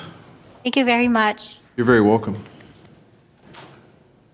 Next item on our agenda is the open forum. I do not believe that we have any open forum participants tonight. Is that correct? That's correct. Should I still go ahead and read this? You're fine. You're fine. I think the guidelines for the open forum speaker registration are on our website. Is that correct? That's correct. Dr. Baum, Kelsey Nazar, whoever you are. Hey. Next item on our agenda is the board reports, and we'll start with Shelby Winter. Good evening. Hello again. So I'll keep the Student Senate report brief. Currently, we've completed our elections for the 2022 to 2023 year, and we're preparing for our final big event, the Spring Formal Dance. That is in partnership with Delalam, a nonprofit organization that provides support to refugees relocated in Kansas City. Here's some specific updates. So General Assembly meets every Friday from 12 to 1 p.m. And on this last Friday of the month, GA will combine with Interclub Council's final meeting of the academic school year.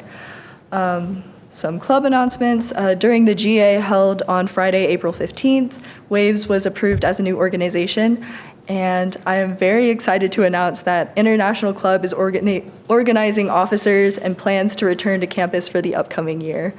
Funding request, Luna presented a budget request for their Latinidad Week, which will be celebrated this upcoming week. And then HSA also presented a budget request for their Ravenwood Masquerade, which is a murder mystery event.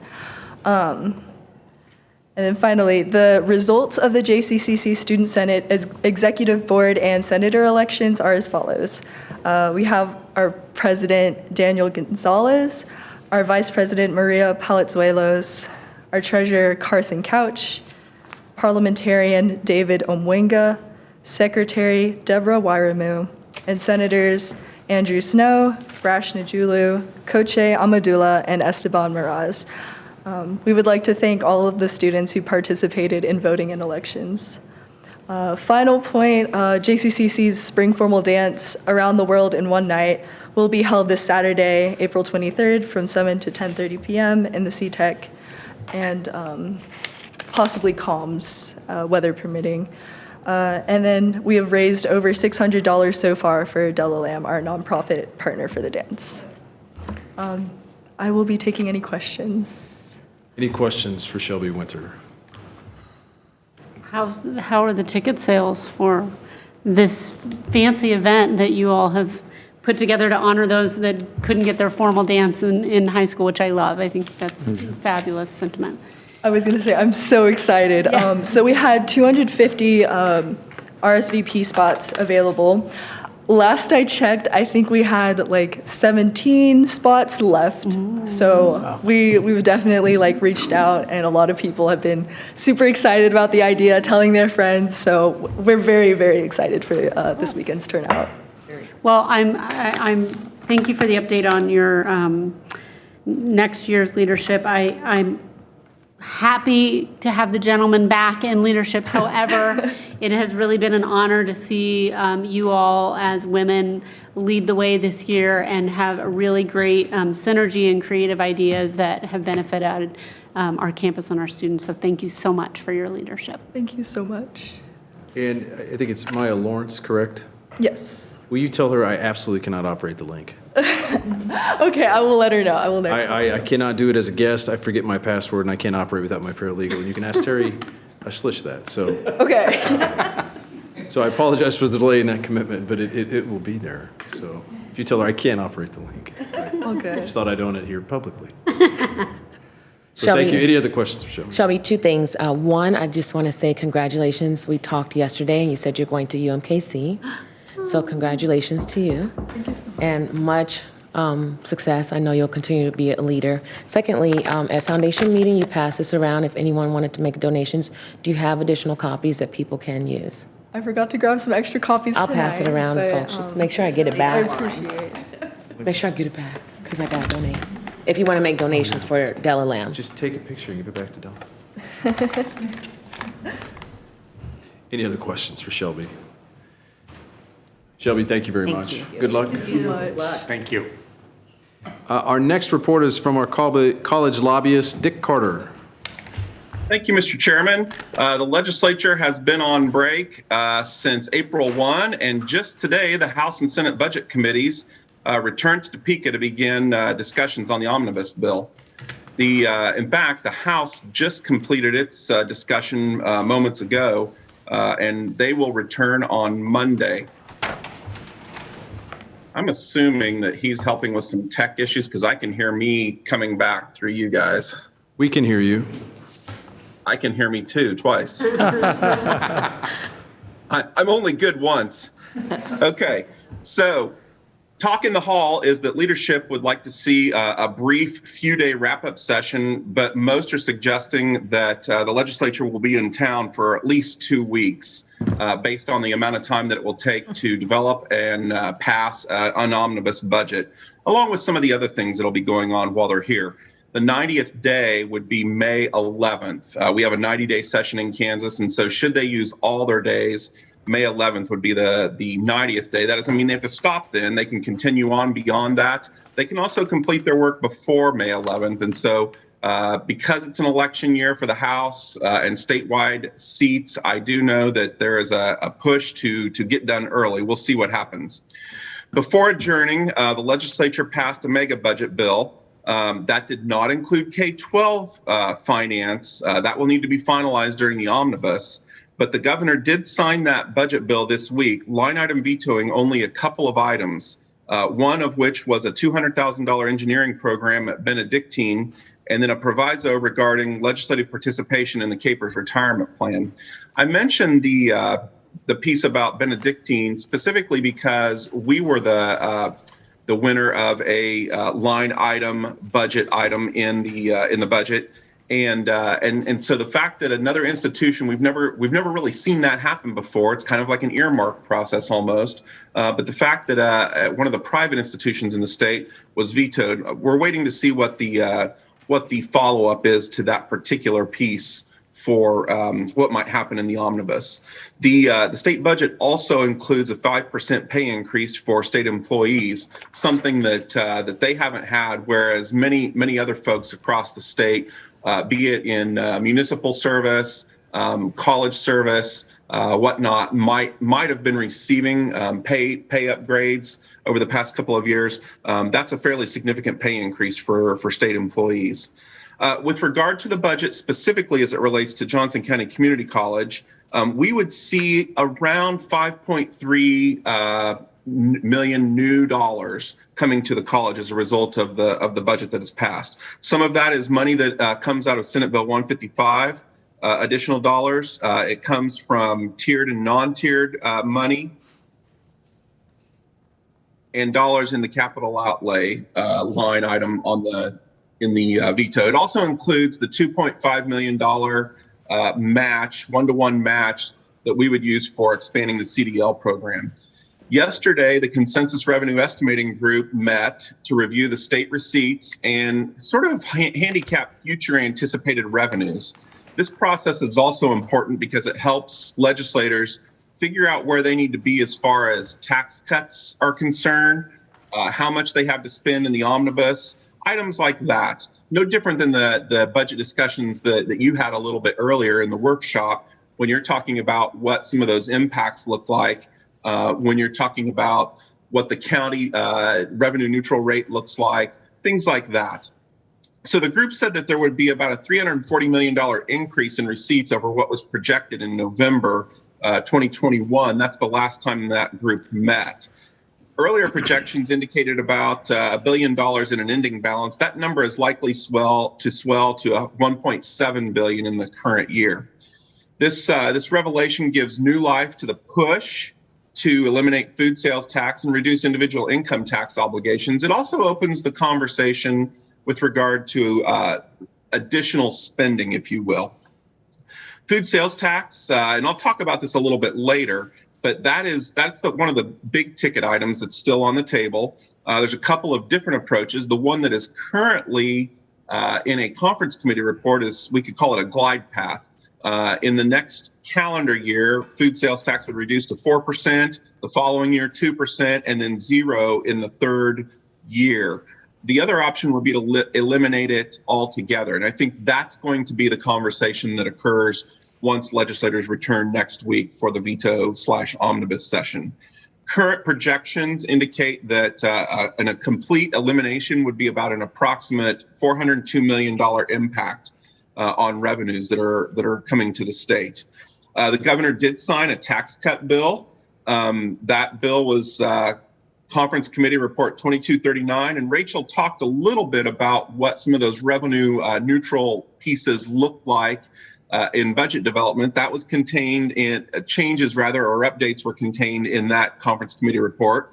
It also adds tax breaks for contributions to community colleges and technical colleges, would increase the current exemption of residential property for the first 20,000 to 40,000 of assessed valuation as it relates to the 20 mills for K-12 education.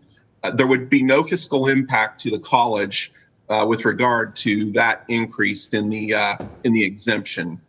The tax credit for community colleges and technical colleges would be any gift could be up to $250,000 per individual, capped at $500,000 per institution, with a system cap of $5 million.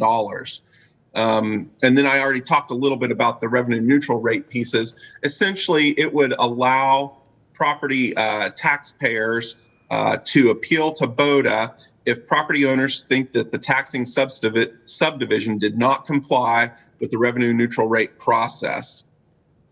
The governor has signed a couple of bills, specifically bills that we worked on. Senate Bill 215 was the driver education bill. That bill was signed earlier this week, as was the CNA training bill. And so those are two victories that we can claim for the college as far as expanding programs or adding accessibility to programs that are offered by the college. The governor vetoed a number of bills, and I think this is going to be part of what may or may not extend the session when they come back for the veto session. Senate Bill 286 was a pandemic response bill. There were several bills, I think 8 or so overall, that she's vetoed so far. And I list them in my report, but I think the important thing to realize is that many of the bills did not pass with a veto-proof majority. Some passed one body, maybe that exceeded a veto-proof number, but not altogether. And so it begins to get difficult when you're trying to override a veto if you're quite a ways away from what that number looks like. With the significant number of bills, that just adds to the complexity for leadership trying to decide whether or not they want to attempt veto overrides. There will be some attempts. I'm not sure exactly what that process or game plan looks like right now, but we are aware that will occur. Several issues left to be worked rather. Senate Bill 340, which contains the Kansas Promise Scholarship updates, or we call it a trailer bill, creating changes to update the bill, clarify things. That is tied into Conference Committee Report 2567, which has a lot of education issues in there, including one that popped up at the very end of the session related to the Johnson County Education Research Triangle updates. We think that those two pieces that relate to higher ed, the Kansas Promise and the JCERT piece, will be pulled out and worked separately in a different bill. Again, all of these things take time, lending some validity to the fact that it will not be a brief veto session. Lots of bills left to be fixed if legislative leadership chooses to go down that path. Some of them relate to election security. Tax policy. There's another large tax policy bill out there that has not made its way across the finish line. It would increase the standard deduction. It has a piece in there for storefront COVID relief for businesses that might have been closed in 2020, 2021. There's a piece in there for businesses related to net operating loss that ties it to the federal tax code.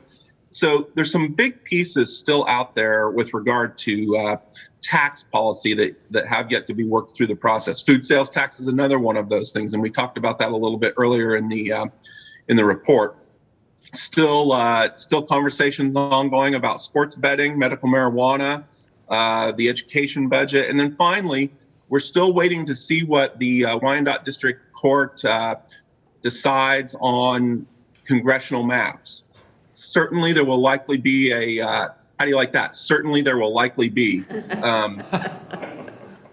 going to be an appeal, regardless of what the decision is. And so that just pushes that conversation out. Fortunately, the governor did sign the maps related to state, Senate, and House redistricting maps, as well as the Kansas Board of Education maps. So we're in a good place there, but there still is some uncertainty on what those congressional maps look like. And how far that might move its way through the process. So, Mr. Chairman, I think that kind of catches us up to where we are. Legislators have been on break essentially for the month of April. They've been doing legislative town halls, lots of meet and greets with their constituents, and they will return to Topeka next week to wrap business up for the regular portion of the session, if you will. Mr. Carter, thank you very much, and thank you for all your work. Any questions for Mr. Carter? No questions, nothing of interest here. Mr. Carter, I have some, if I may. You said did you have something? No, I'm getting looks that I don't have a question. I'm gonna I didn't say. give Mr. Carter a break tonight. Okay. I feel like everybody needs a break once in a while, so. You said the veto session would not be short, Dick, is that right? Well, I don't think it will be. I think leadership would like for it to be short. Everybody wants it to be short, but I think once we get involved with where are we at on veto overrides, where are we at on the remaining budget items, and on future cuts to tax policy, I think that takes a while. It also takes a while to produce. When you have these mega conference committee reports that have multiple bills in them, it takes the revisor's office a significant amount of time to organize and develop the bills. And so that you can't just do it at 2 p.m. and then expect at 10 p.m. to be voting on it. It takes a while to get that stuff pulled together. So when you add all of those issues together, it lengthens the process. I understand, thank you. Also, the food sales tax, that has not passed yet, right? It has not. Has anybody identified a substitute source of revenue? Well, I think the conversation in Topeka is that revenues continue to be strong, that the revenue, that situation will resolve itself. There was a conversation that developed right as legislators were beginning to return home that would identify some of the sales tax dollars that we've been collecting as a result of the marketplace facilitators and transferring those dollars to offset any loss in food sales tax. But it's kind of hard to do that when you have $700 million new dollars that you weren't expecting that we found out yesterday. The maps, thank you, Mr. Carter, the maps for the Senate and the House districts, the state Senate and House districts, those went through without hardly any issue, correct? That is correct. And yet we've had all this difficulty on the congressional maps. Also correct. I'm just working. I wouldn't say that the House and Senate maps were pretty much agreed to. I think there was a little bit of consternation with regard to the State Board of Education map, but because it was all bundled together, if you veto it because of that, then you lose all the work on the other maps. But it's a little bit interesting that it divides Wyandotte County into 3 education districts for the State Board of Education. But I wouldn't say that it clearly wasn't enough to stop the governor from signing it, and the bill's passed.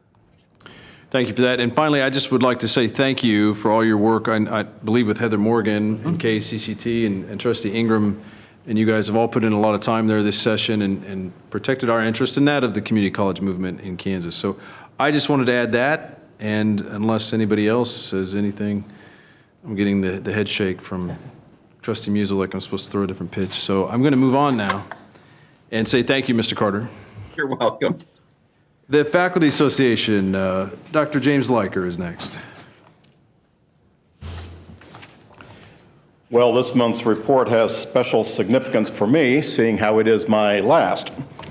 The Faculty Association has elected new officers who will assume duties in May. These are Amanda Glass and Dave Krug, who will continue as Uniserv rep and treasurer, respectively. Jessica Tipton, whom we welcome to the leadership team as secretary recorder. Vice President Andrea View, whom you've heard from this podium before. And Brett Cooper, Math and Math Resource Center, as the incoming FA president. I've worked with Brett for many years and can't think of a better successor. His devotion to unions and knowledge of KNEA and its processes have been terrific assets for me. I think you'll find his gentle, soft-spoken communication style a little different and maybe a little refreshing from my own. This week marks a milestone for me in another sense. I have one of those birthdays ending in 0. So I'm using it as an opportunity to pause and reflect on what comes next. You're 40. That's right. That's right. Thank you, Greg. I'll continue to serve as an FA officer, but since I'll be on sabbatical leave in the fall, I hope to honor the spirit of that privilege and keep my involvement in campus affairs to a minimum. My biggest regret of the last 2 years is that this is the first time I've been able to address you in a way that didn't involve a mask or a Zoom screen. Dr. Bound, I've always felt we had a certain kinship. We both took on these responsibilities not knowing what the pandemic was going to do or for how long. You're in good company. Roosevelt did not want to have to deal with Hitler. Lincoln did not want to be the Civil War guy, and I did not want to be FA president during the age of COVID. But like I tell history students, we don't pick the times. I understand the pressure you've been under about masks, vaccinations, and 1,000 other unprecedented things. I respect the way you've withstood those pressures, internal and external, and chose to err on the side of public health. To Elisa Pacer and her staff in emergency management, on whom the day-to-day burdens of COVID have fallen, I want to say something I've been waiting to say for years. Thank you for keeping our people safe. As you would expect, yesterday's message concerning the proposed sunset of VERB, the Early Retirement Incentive Program, has generated some buzz. I can't tell you how many times I've read page 44 of the master agreement over the last day, even had KNEA legal do so, if I'm going to be honest. And I can say I'm very glad we negotiated into the last contract a provision for no less than 12 months' notice. When President Bound informed me this was coming, I shared 2 concerns that I'll share with you. If the estimated number of eligible faculty who can claim VERB before June 2023 is accurate, I'm told it's more than 70, then you're looking at more than 20% of the bargaining unit who could leave over the next year. Yeah, that's a problem. Given the academic job market, I'm not confident those positions would be replaced adequately. We're already seeing shortages in some areas where there aren't enough instructors to meet student demand. And an exodus like that would be harmful for continuity.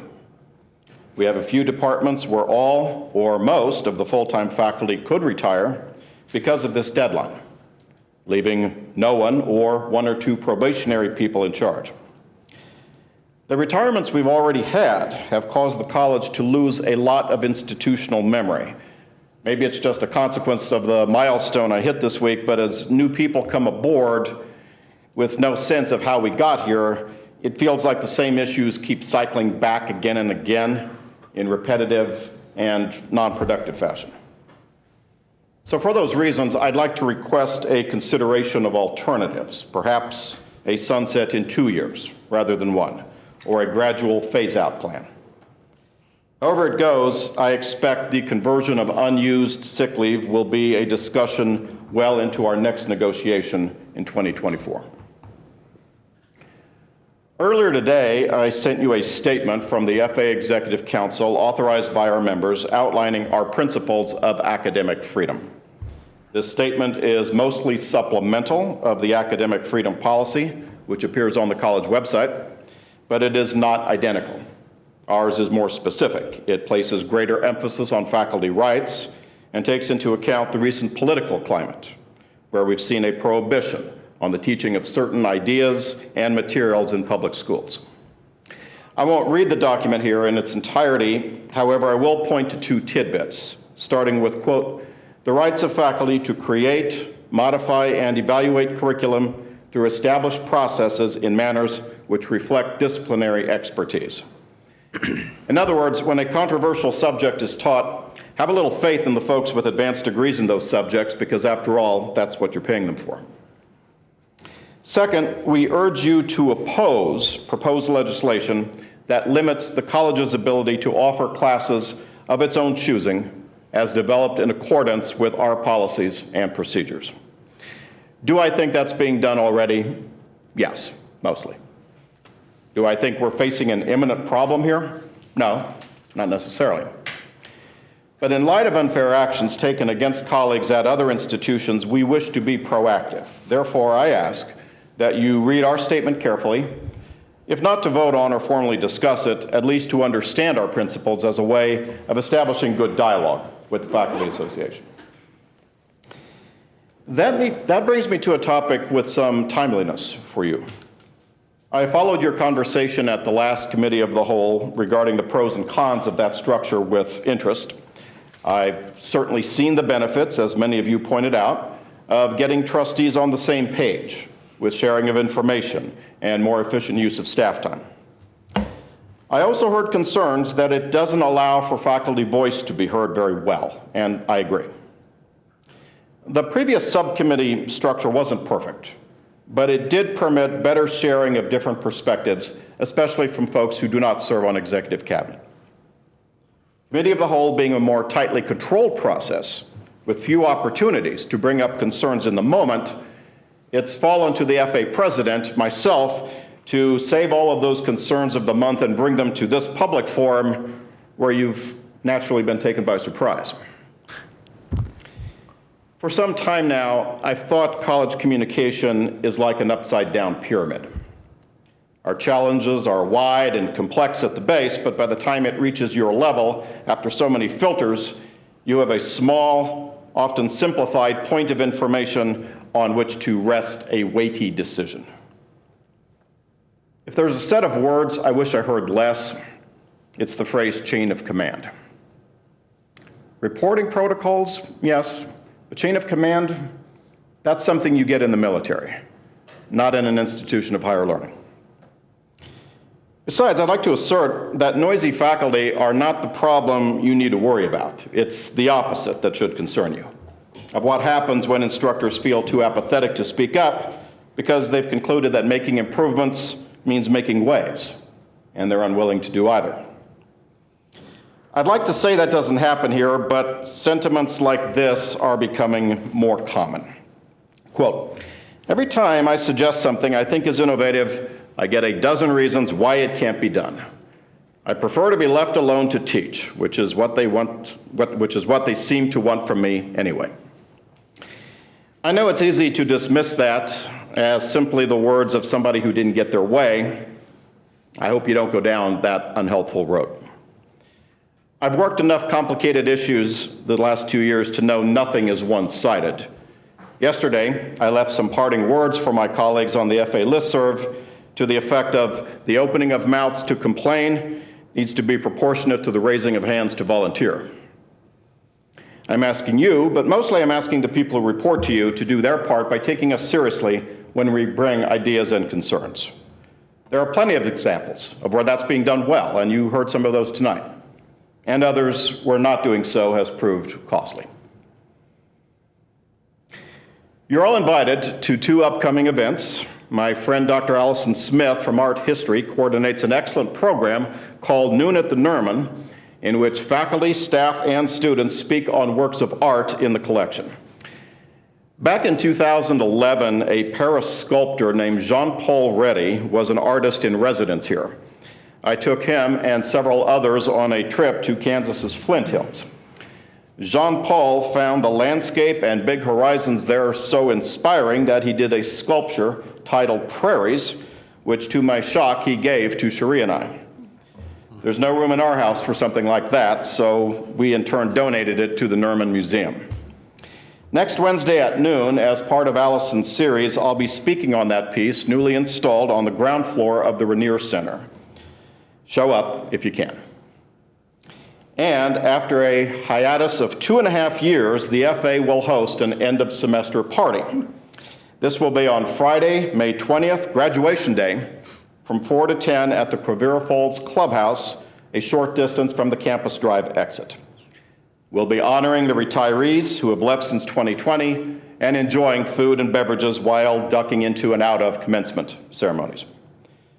Please find the time on what will admittedly be a busy day, and we can work on that dialogue thing in a more relaxed setting. Finally, I'm reminded of the words of my predecessor, Melanie Harvey, when she stepped down from this office. The FA president's job is not to speak for yourself, but for the bargaining unit.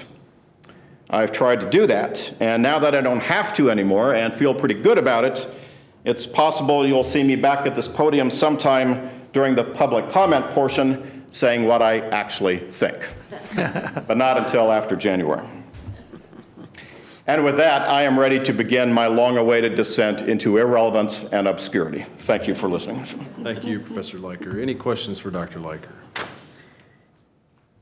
Mr. Chair. Yes, ma'am. Jim, I just want to thank you for your leadership. This has been an extraordinary time for anybody in public service, and you certainly have served during, I hope, what is not a repeatable chapter in JCCC history, and I thank you for that. I also thank you for your honest dialogue in conversations when we come from opposing places and we find a way to sit down, coffee, and discuss it to have a better understanding of each other, and I've really appreciated that. So best of luck on your sabbatical. I look forward to finding out the results of that after that deep descent. That's right. We have something in the contract. We have to come back and tell you about Yeah, that. you do. That'll Sorry, happen down the line yep. somewhere. Look forward to that. So thank you so much. Mr. Trustee? I don't know if you've told this board, but I know, but your sabbatical project is? I'm under contract to co-author a textbook history of the state of Kansas. So we currently don't have one of those. A lot of us are using an 8th grade textbook for teaching college-level Kansas history.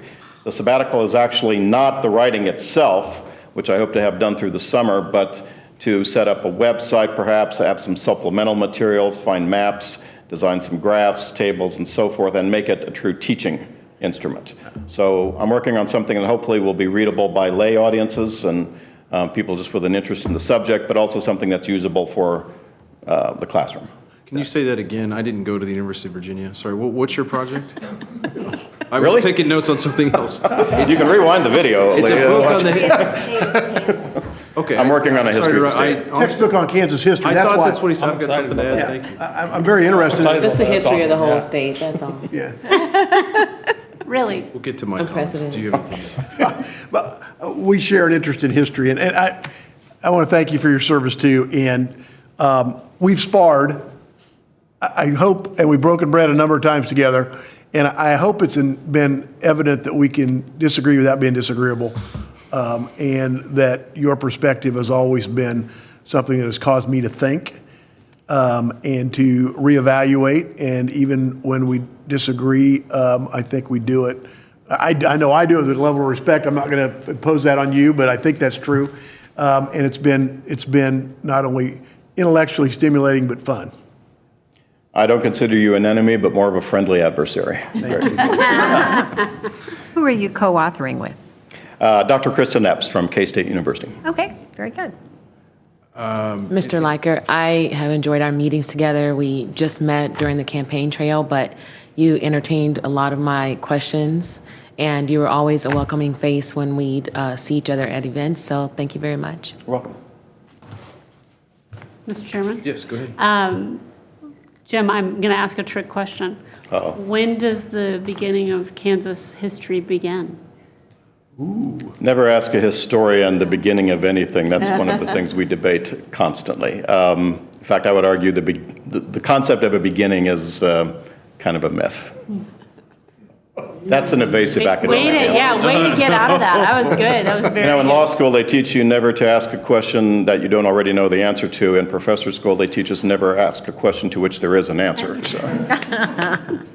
Thank you. That's it, Mr. Chairman. Thank you very much, Jim. It's been a pleasure, and I have to say, thank you for your input, and thank you for everything you've done over 2 years, 2 difficult years, and bringing a thought process that was often necessary.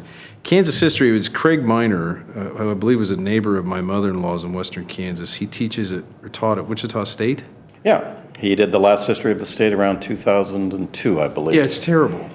Don't say that. I've owned it. I've tried. That's why I was asking. I was like, did I hear that right? Because I've tried to read it. It's a very dry product, with all due respect to Mr. Miner, Professor. And it could use some revision. And I think it's an exciting history whenever it begins. Yeah. But I don't mind saying so, having tried to struggle with that book several times. Might all be easier, if that helps you. I'm just a litigator. That'd be great. A couple other things I wanted to add. Has it really been 3 years since we've been to Quivira Falls? December of 2019. Well, no, wait a minute. January of 2020 was the last party we had there. So yeah, 2.5 years. Well, listen, I thank you for your service, and I thank you for your help in the event tonight that I needed help with that Andrew View is at. So I sure appreciate you, and enjoy your sabbatical. Thanks.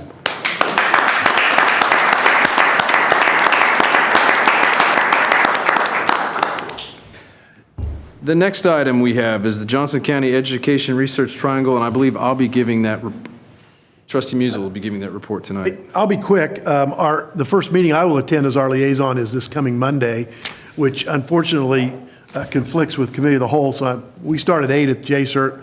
I'm not sure how I'm going to split the 2 meetings, but the receipts still are incredible, and part of that is due to inflation because it's a 1/8 cent sales tax. So as a price of a good goes up, JCERT, Johnson County's Education Research Triangle, gets more money. But month over month, 2022 to 2021, we are 20.1% higher in 2022, from 4.9 million to 5.9 million. So the amount of money generated by that for the KU Edwards campus, the KU Cancer Center, and K-State Olathe continues to grow. And I'll report more once I've been to a meeting. And I believe now K-State Olathe has a broader scope. Is that right?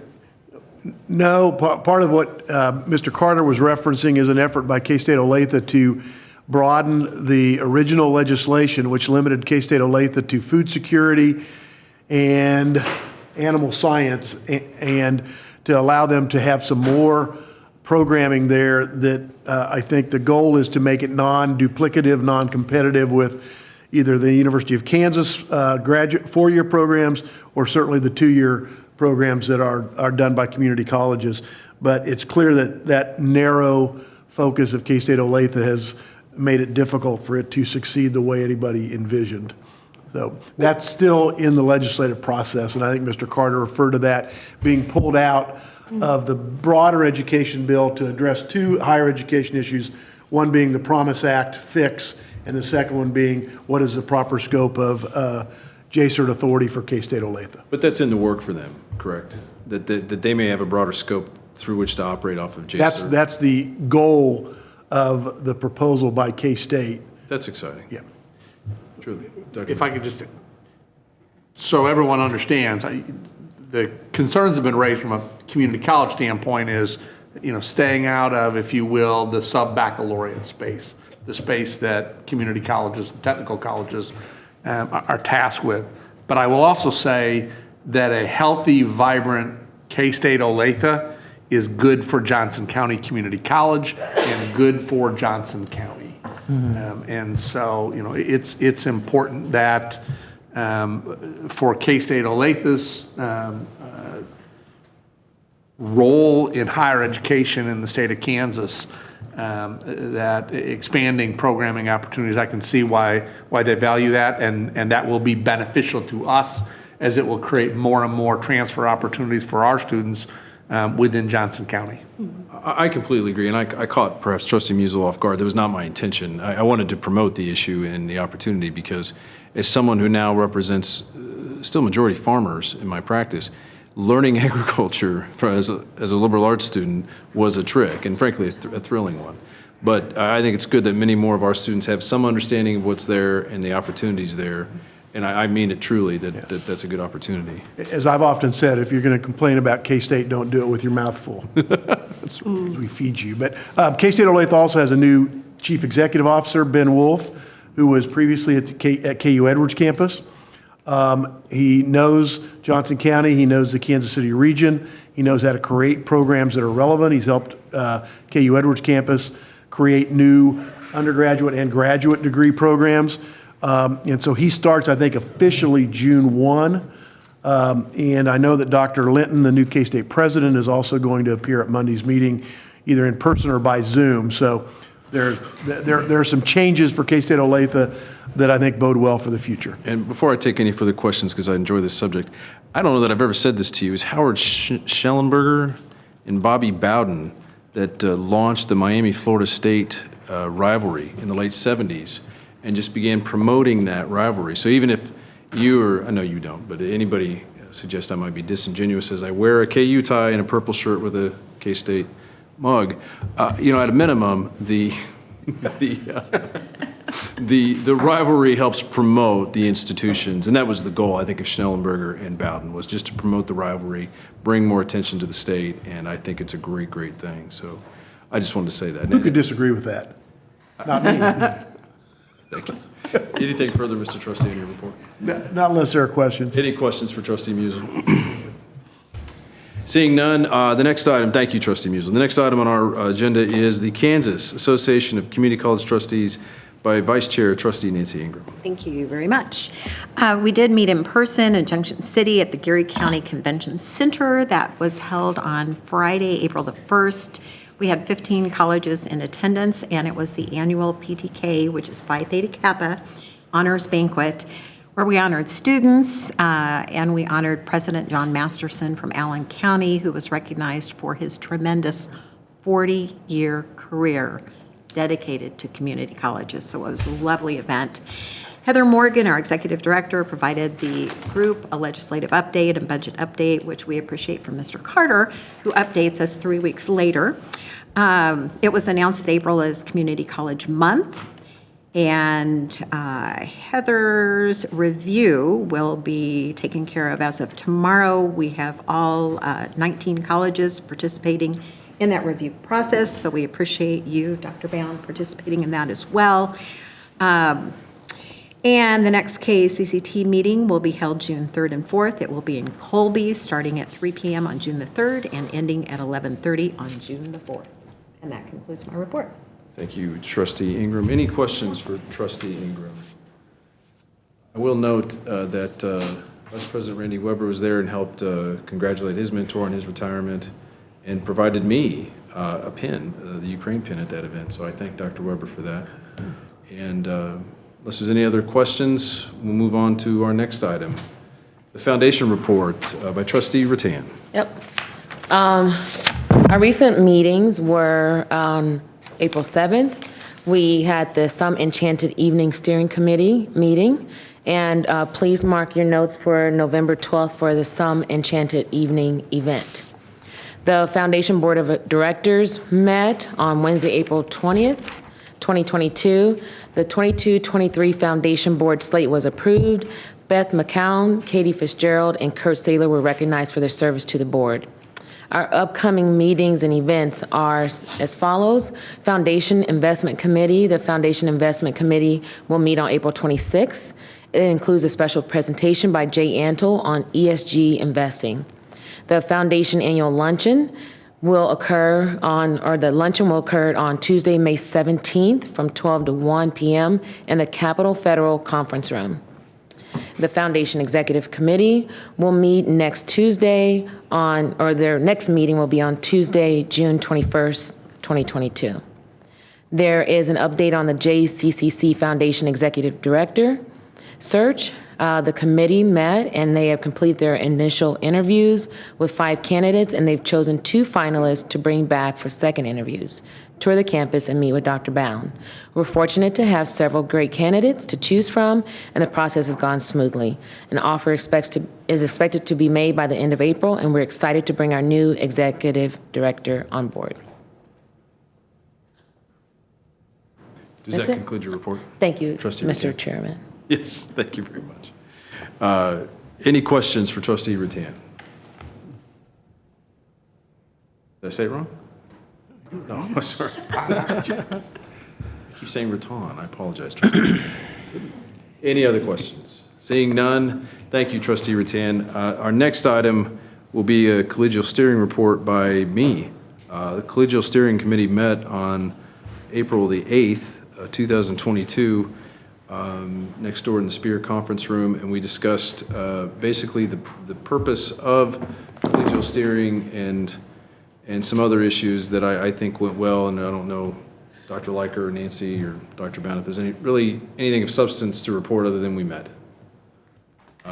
We did talk about enrollment. We talked about, I think, really the stress and strain on the trustees and the administration versus how the faculty approach it. And I don't have anything to add unless somebody else does that was there. Our next meeting is coming up. The first week in May. We do have a meeting coming up. Our next meeting will be the first week in May, and we have a meeting coming up. So that concludes my report. May 5. May 5th. Any questions about collegial steering? Seeing none. The next item on our agenda is the Committee of the Whole report, brought to you by Trustee Smith Everett. Thank you, Mr. Chairman. The Committee of the Whole meeting was held by Zoom via Zoom webinar format at 8:30 a.m. on Monday, April 4th, 2022. Dr. Bound, Trustees Cross, Ingram, Smith Everett, Hamel, Musil, Costin, and Rattan were in attendance of that meeting.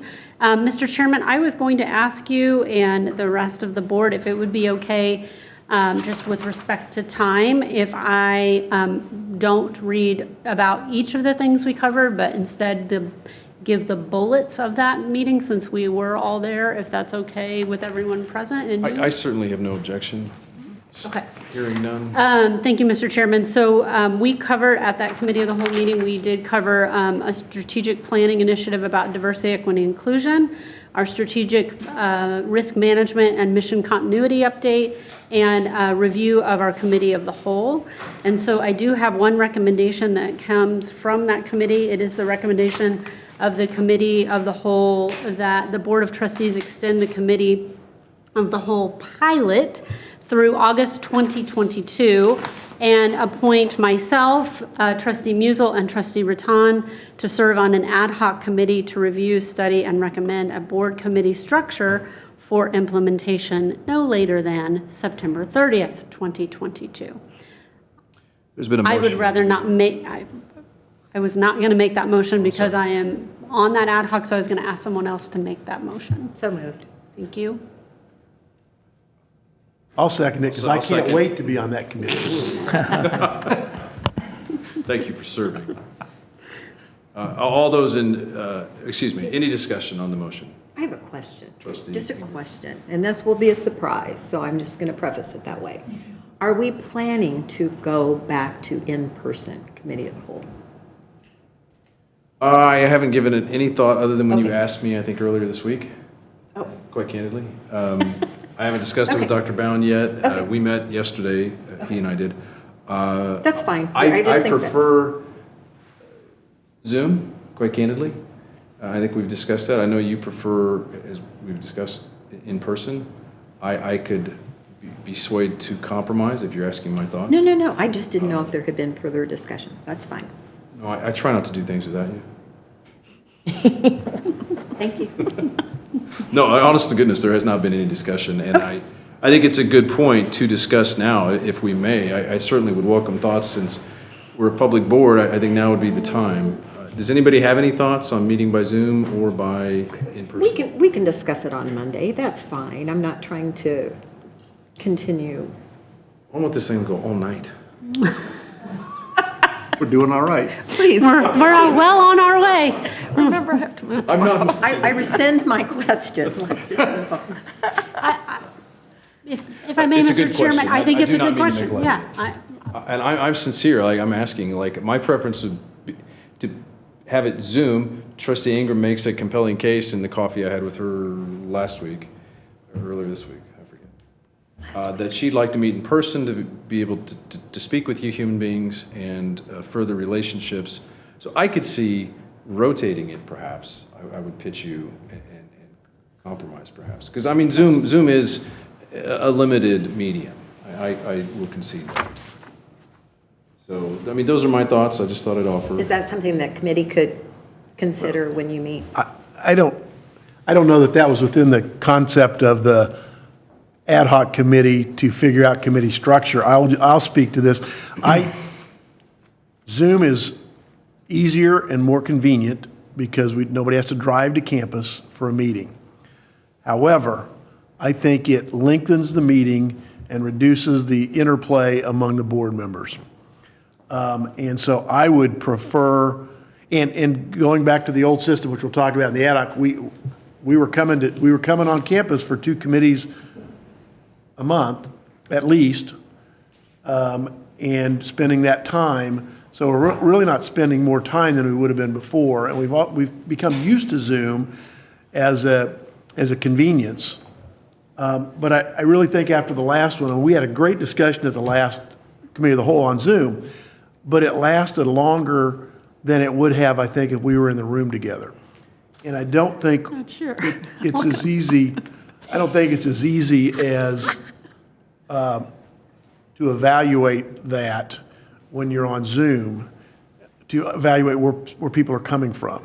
And because of the depth of the topics that we had on that Zoom, I think it could have been done better in person. So I would lean toward in person. I think I told you the other day, I'd rather we start at 8. I know that people with children have a different situation than I do, so I want to be sensitive to that. Mr. Chairman, my input is that we meet live during the school year and we meet via Zoom during the summer, that we go with the school calendar. I would imagine, I thank you for the comments. I would imagine somebody could always Zoom in. I mean, do we have that capability? I know it's Yes. something of a difficulty, but if someone had to travel, and I sometimes do, so I'm just saying, I would welcome that opportunity. Unless there's any other discussion, I'm going to move to vote. All those in favor, please signify by saying yes. What's the question? That was just a point of discussion We're- following a Yeah, recommendation. we're voting on the motion to appoint the ad hoc committee. Yeah. Is that right? Yes, that's the motion on the floor. That's all that's there. Yep. Okay, I'm just confirming. Yes. There's a motion on the floor. It's been moved and seconded. Discussion has been had. It's time to vote. All those in favor, please say aye. Aye. All those opposed.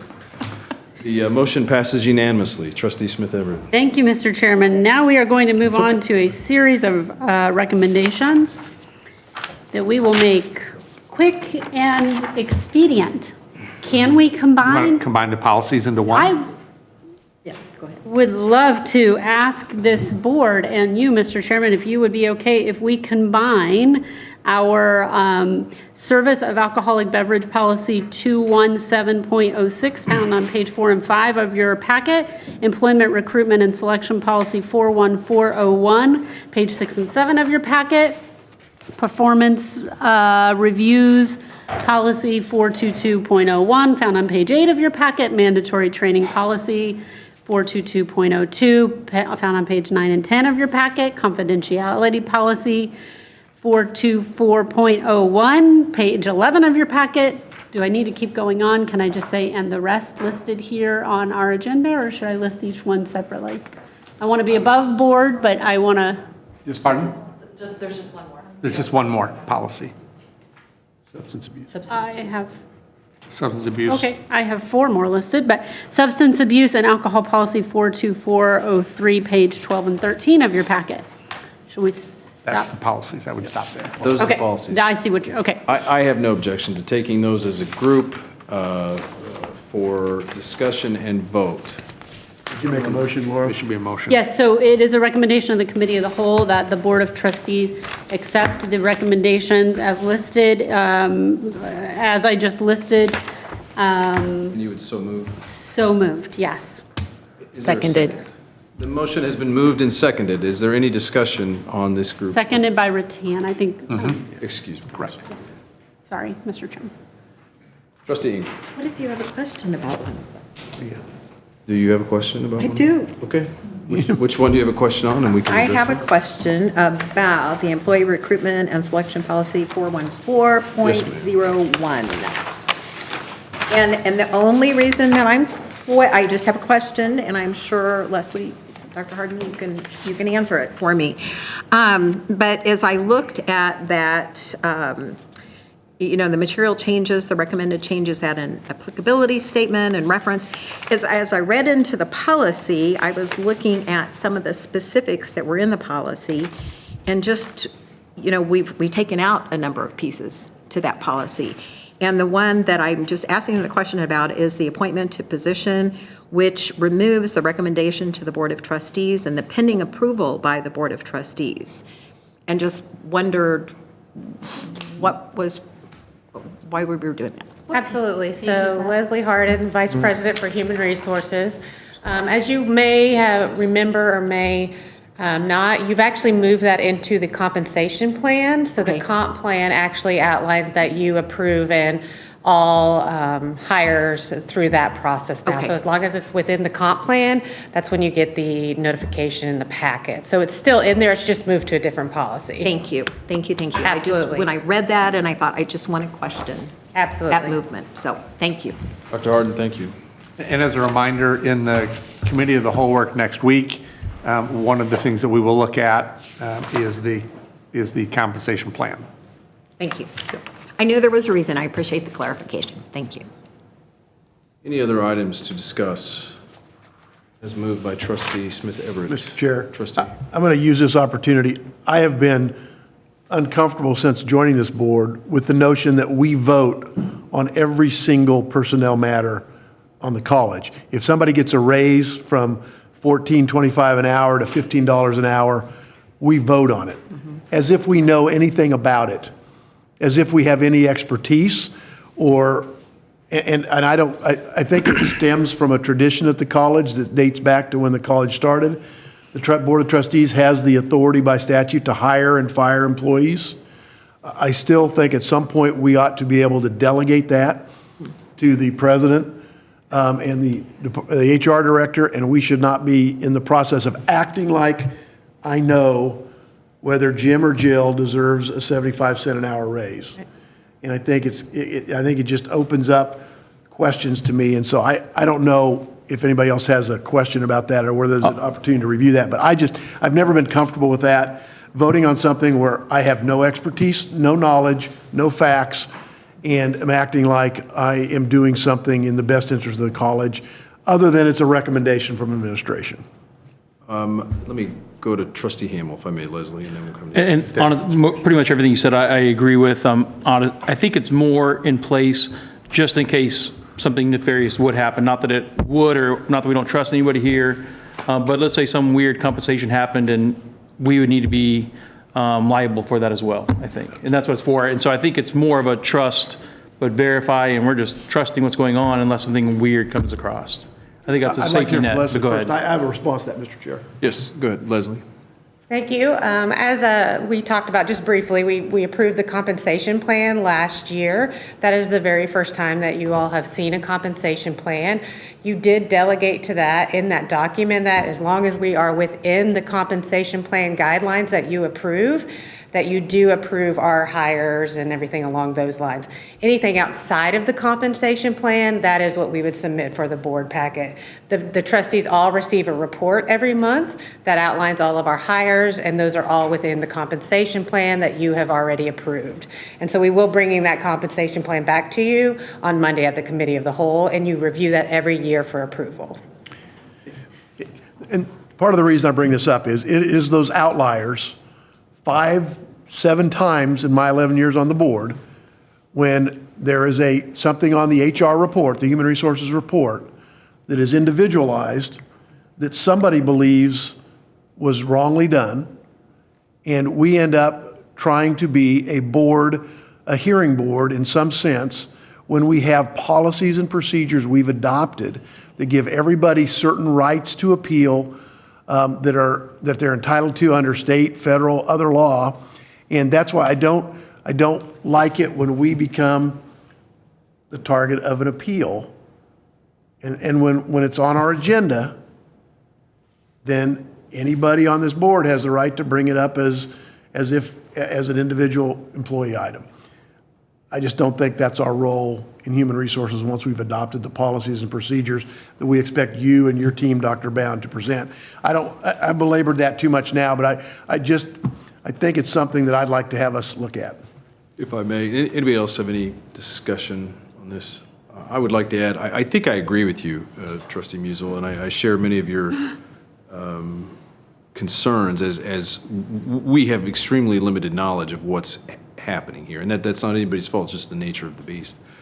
I would say, as I do live to argue with you, that I think notice of these hirings, terminations, resignations, retirements, whatever, I think it is some window into the weeds to give us some data as to what's happening. I'm not, it's always been a tradition, and I'm not sure it's right, to be candid. I'm just trying to have a discussion.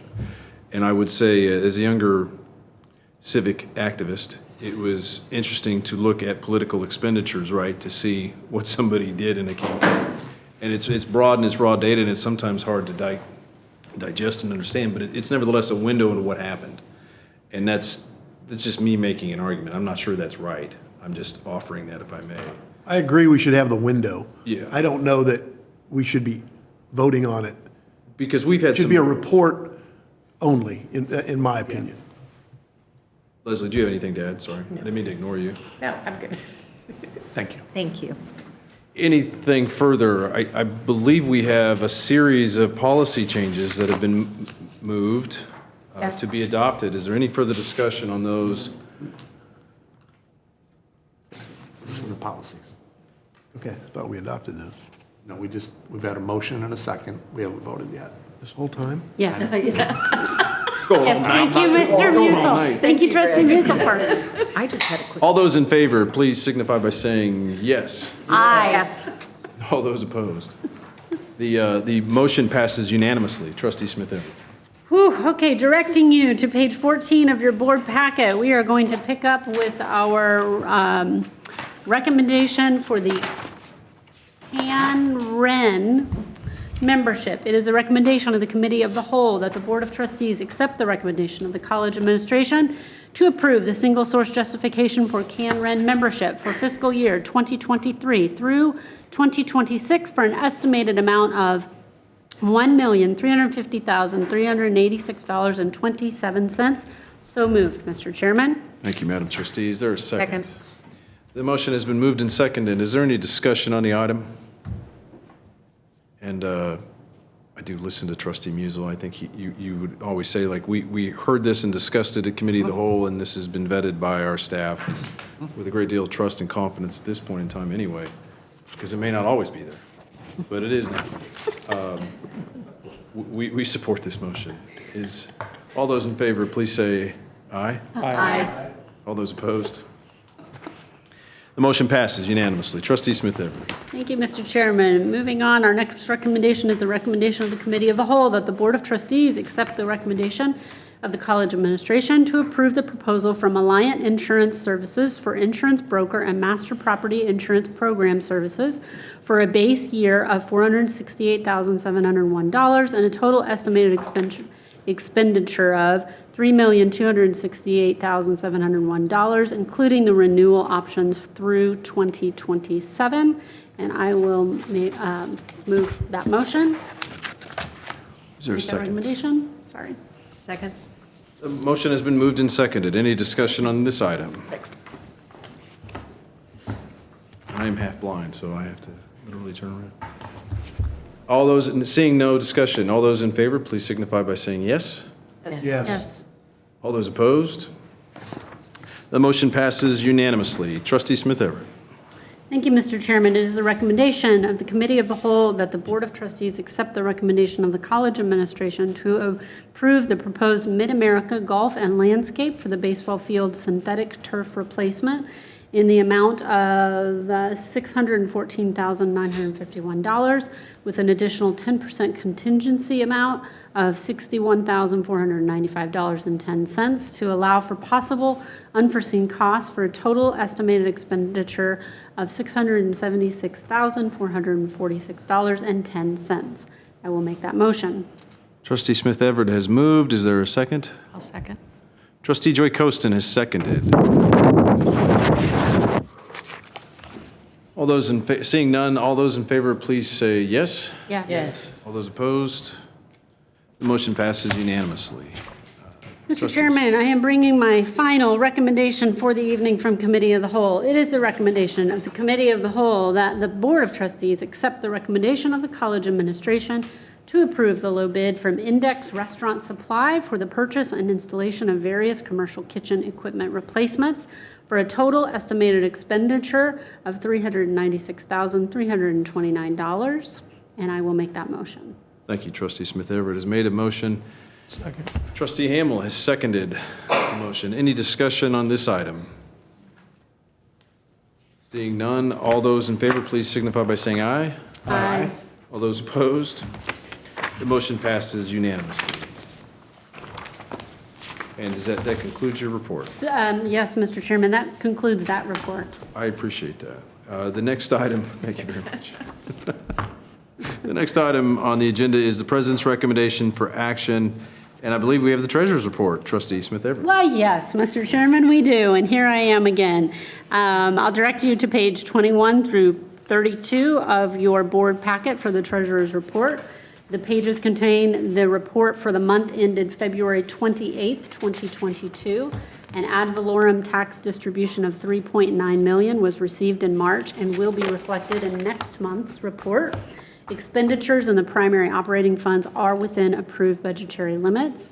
It is the recommendation of the college administration that the Board of Trustees approve the Treasurer's report for the month of February 2022, subject to audit. Second.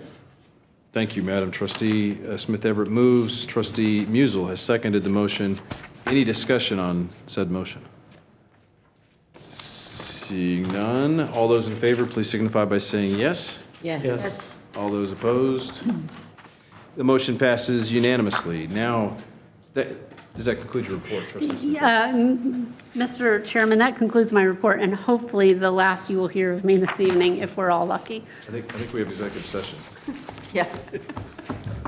Dr. Bound, the monthly report to the board. All right. Thank you very much, trustees.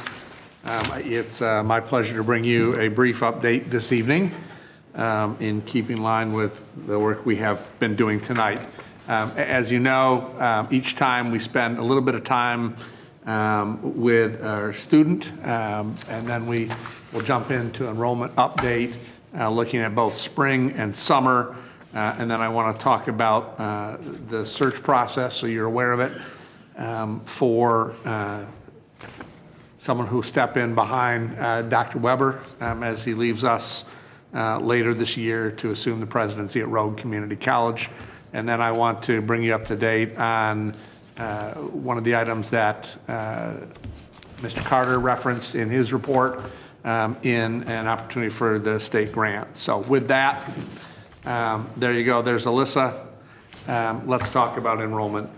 We're at the point now where the enrollment numbers just don't move when we look at the spring semester. And I've reported to you on this each and every month, and this is where we are, down 5% basically in both head count and in credit hours, as I've described before. In addition, I've shared each month with you the continuing education report, and as I've said before, where our credit enrollment has slipped, our continuing education enrollment continues to foster and grow very, very well. And so we are certainly in excess of what the goal was set and certainly have outperformed the previous 2 years as well. Yes? Dr. Bound, does this number include any outsourced training that we're doing for area businesses? Yes, it does. It does. It So includes that's all of where our, it includes our non-credit Okay, instruction. so that's everything except for credit is lumped into there. Yes, generally speaking, yes. Just want to make sure. Yep. Yes. So again, they have exceeded where we were last year, and we aren't done with the year yet, and that number will continue to grow.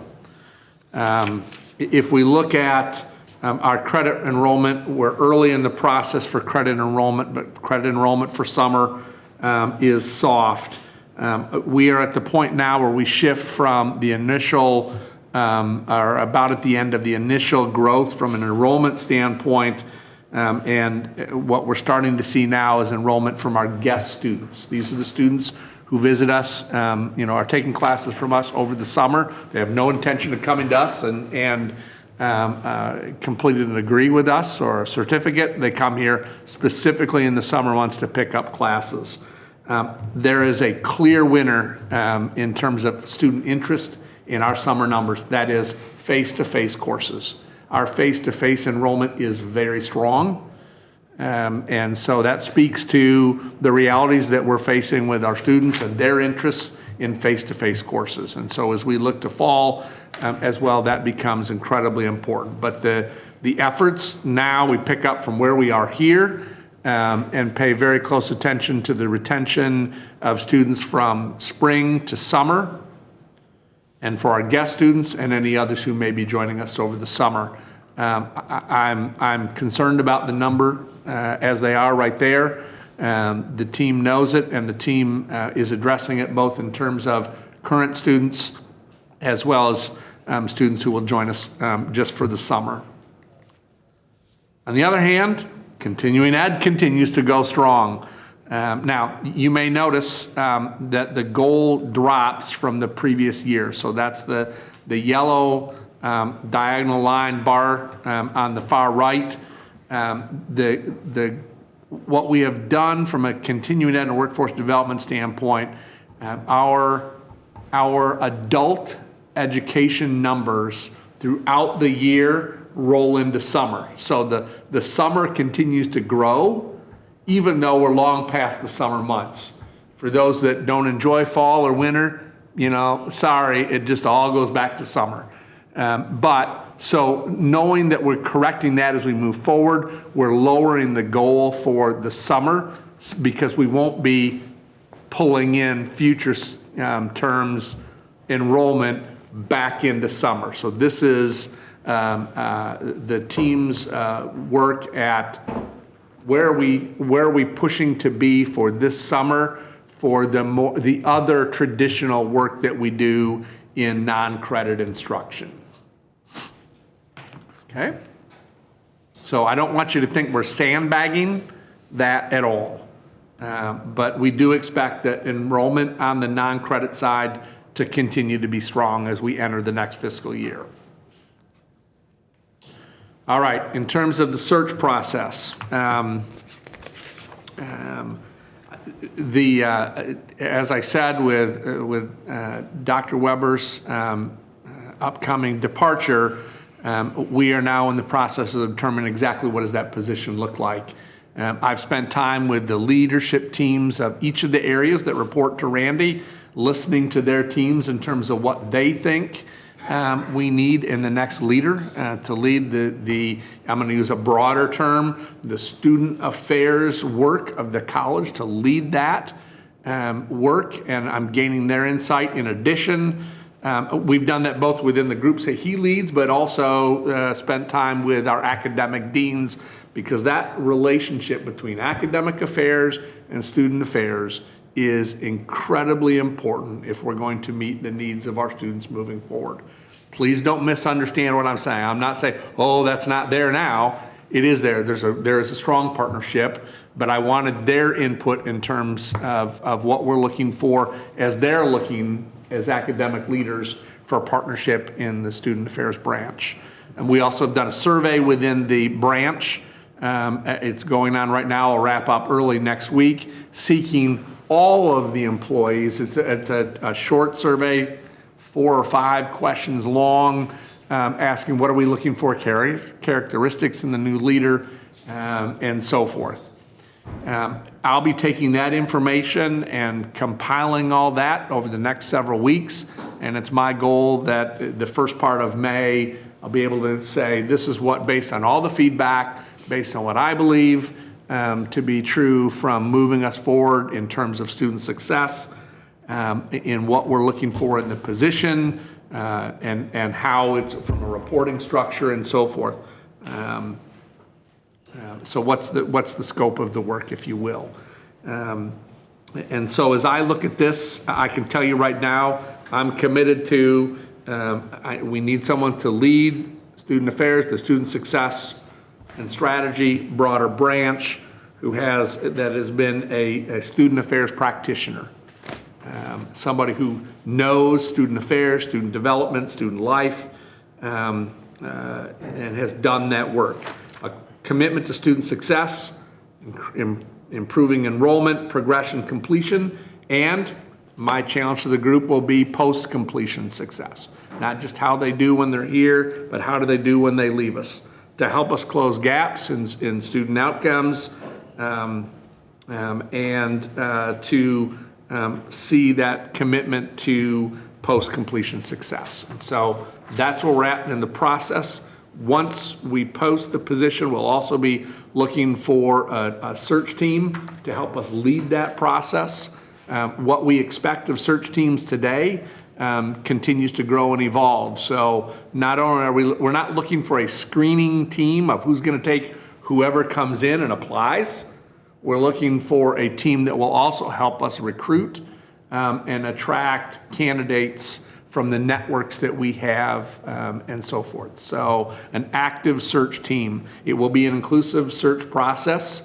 The process through the up until the final rounds will be a confidential process. But as we've done with other leadership positions in the college, the finalists we will bring to campus and have an open process by which they'll engage the campus community as well as teams within the campus. It is my goal that we would have identified someone and have someone on board as reasonably early in the fall semester as possible.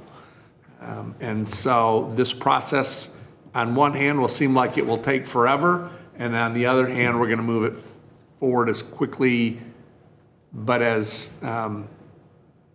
patiently as possible in that process. So the last thing in my report then is the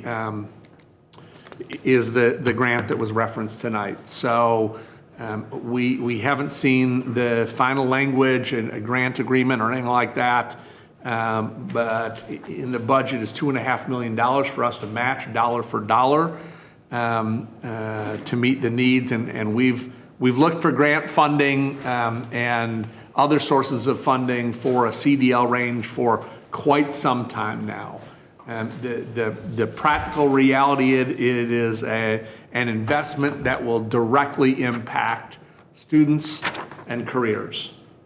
We know today that we serve, slightly fewer than roughly 180, 190 students in any given year. That's grown because of the partnerships that we have in the space, but having our own dedicated space would allow us to expand that program to as many as 450 or more students. There are jobs there, and they're great paying jobs. Yes? Is it, are you trying to do 450 per year, or is it per semester, or? Per year. Those per are year. annualized Okay. numbers. Okay. Yeah. And so the work that we have been doing over the last year has identified that the project would cost $5 million to acquire 8 to 10 acres, to have the 6 pads for the driving range. A small building would include very basic classroom, restrooms, and so forth, and then to have adequate parking for students, instructors, We believe that we can do that based on all the work with our facilities team, our finance team, that we can do that for within $5 million. That's where the 2.5 from the state, we've got to match it. That creates the space for us to have dedicated to offer that program throughout the day and throughout the week, where now we're fitting in windows here and there where we're allowed to use space that we lease during predominantly off hours from a range standpoint. The foundation board met yesterday. They have agreed to assist us in the fundraising effort. We've got a short time frame on this over the next 2.5 months or so. But we've already, meetings are already lined up today of folks and folks last night saying, we think we can help you solve that problem quickly and have a viable solution. That allows us to expand the program. The program funds itself. It's a financially viable program. We will not need, we will not be seeking additional assistance to operate the program. The cost of running the program, the tuition that we generate, adequately covers the cost of the program now and as we move forward. So I'm not asking for anything today unless you all say, oh no, don't you dare do that. But because we don't have a grant agreement at this point for consideration. But the practical reality is a real problem, a real opportunity, and we have the solution to meet workforce demand right here in our midst. That I conclude my report. Thank you, Dr. Bound. Any questions for Dr. Bound? Trustee Smith Everett? I lied when I said you wouldn't hear from me for the rest of the evening. You should know that by now. 2 questions, Dr. Baum. At some point, could we have a report on continuing ed and the revenue it brings in and its staffing versus the credit side? When you give the continuing ed reports, I don't know how to compare if we're comparing apples to apples or if it's completely different on how they generate revenue and how many people do those numbers each month. To clarify on the CDL range, so we would need to secure the 8 to 10 acres, and that would be somewhere within the county, or? That would be our desire. Okay. Those are my questions, Mr. Chairman. Thank you. Trustee. At one point, I think we were talking about partnering with another governmental entities for a driving range. That didn't happen. That did not happen with law enforcement. That's unfortunate. With respect to the successor to Dr. Weber, he'll never be replaced. He might be succeeded. Correct. What student involvement is going to be included in that? I see that in the search process being an opportunity for students to engage with candidates. Okay. And it's hard to go back to our students who were here the last couple of years, but those who have worked with Randy over the years probably have a sense of what they liked and maybe what they didn't like, mostly what they liked, I think. But I'd like to make sure that since it's a student success thing, that we do have some students that would have some knowledge of that to play to our strengths. Absolutely. That's all I have, Mr. Chair. Thank you, Mr. Trustee. Any other questions for Dr. Bound? Seeing none, Dr. Bound, thank you very much. Our next item on our agenda is new business. Is there any new business anyone would like to raise for the good of the order? Seeing none, I don't believe we have any old business. Then we'll move to the consent agenda. The consent agenda is in your board packet, as you can see. Do we have any discussion or anything anybody would like to take off the consent agenda? I will move for the consent agenda, but I'd like to comment on one of the HR reports. Anybody else have anything? I'll second. Very good. So the consent agenda has been moved and seconded. Trustee Musil. Since I see Dr. Weber's name on there and know he is moving on to become the president of a community college that someday will be almost as good as Johnson County Community College, right, Randy? I just want to thank you for your service.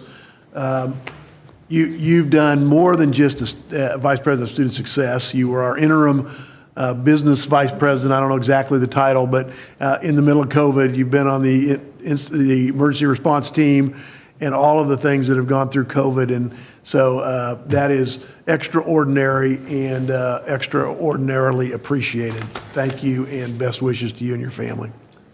No, I am so sorry. I want to make sure, I know it's terrible I did that. I always assumed we would be able to say some final goodbyes at a June meeting. I want to make sure that that's not. I think we should think about a May meeting. Okay.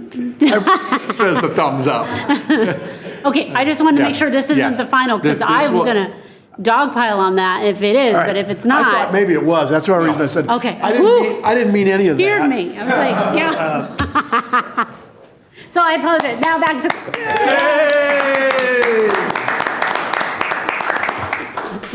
Trustee Musil, I Cake, can, there should be balloons, there should be indoor confetti, you know? Indoor confetti as opposed to outdoor. What's that? Yeah, there's. like at the Super Bowl. Oh, okay.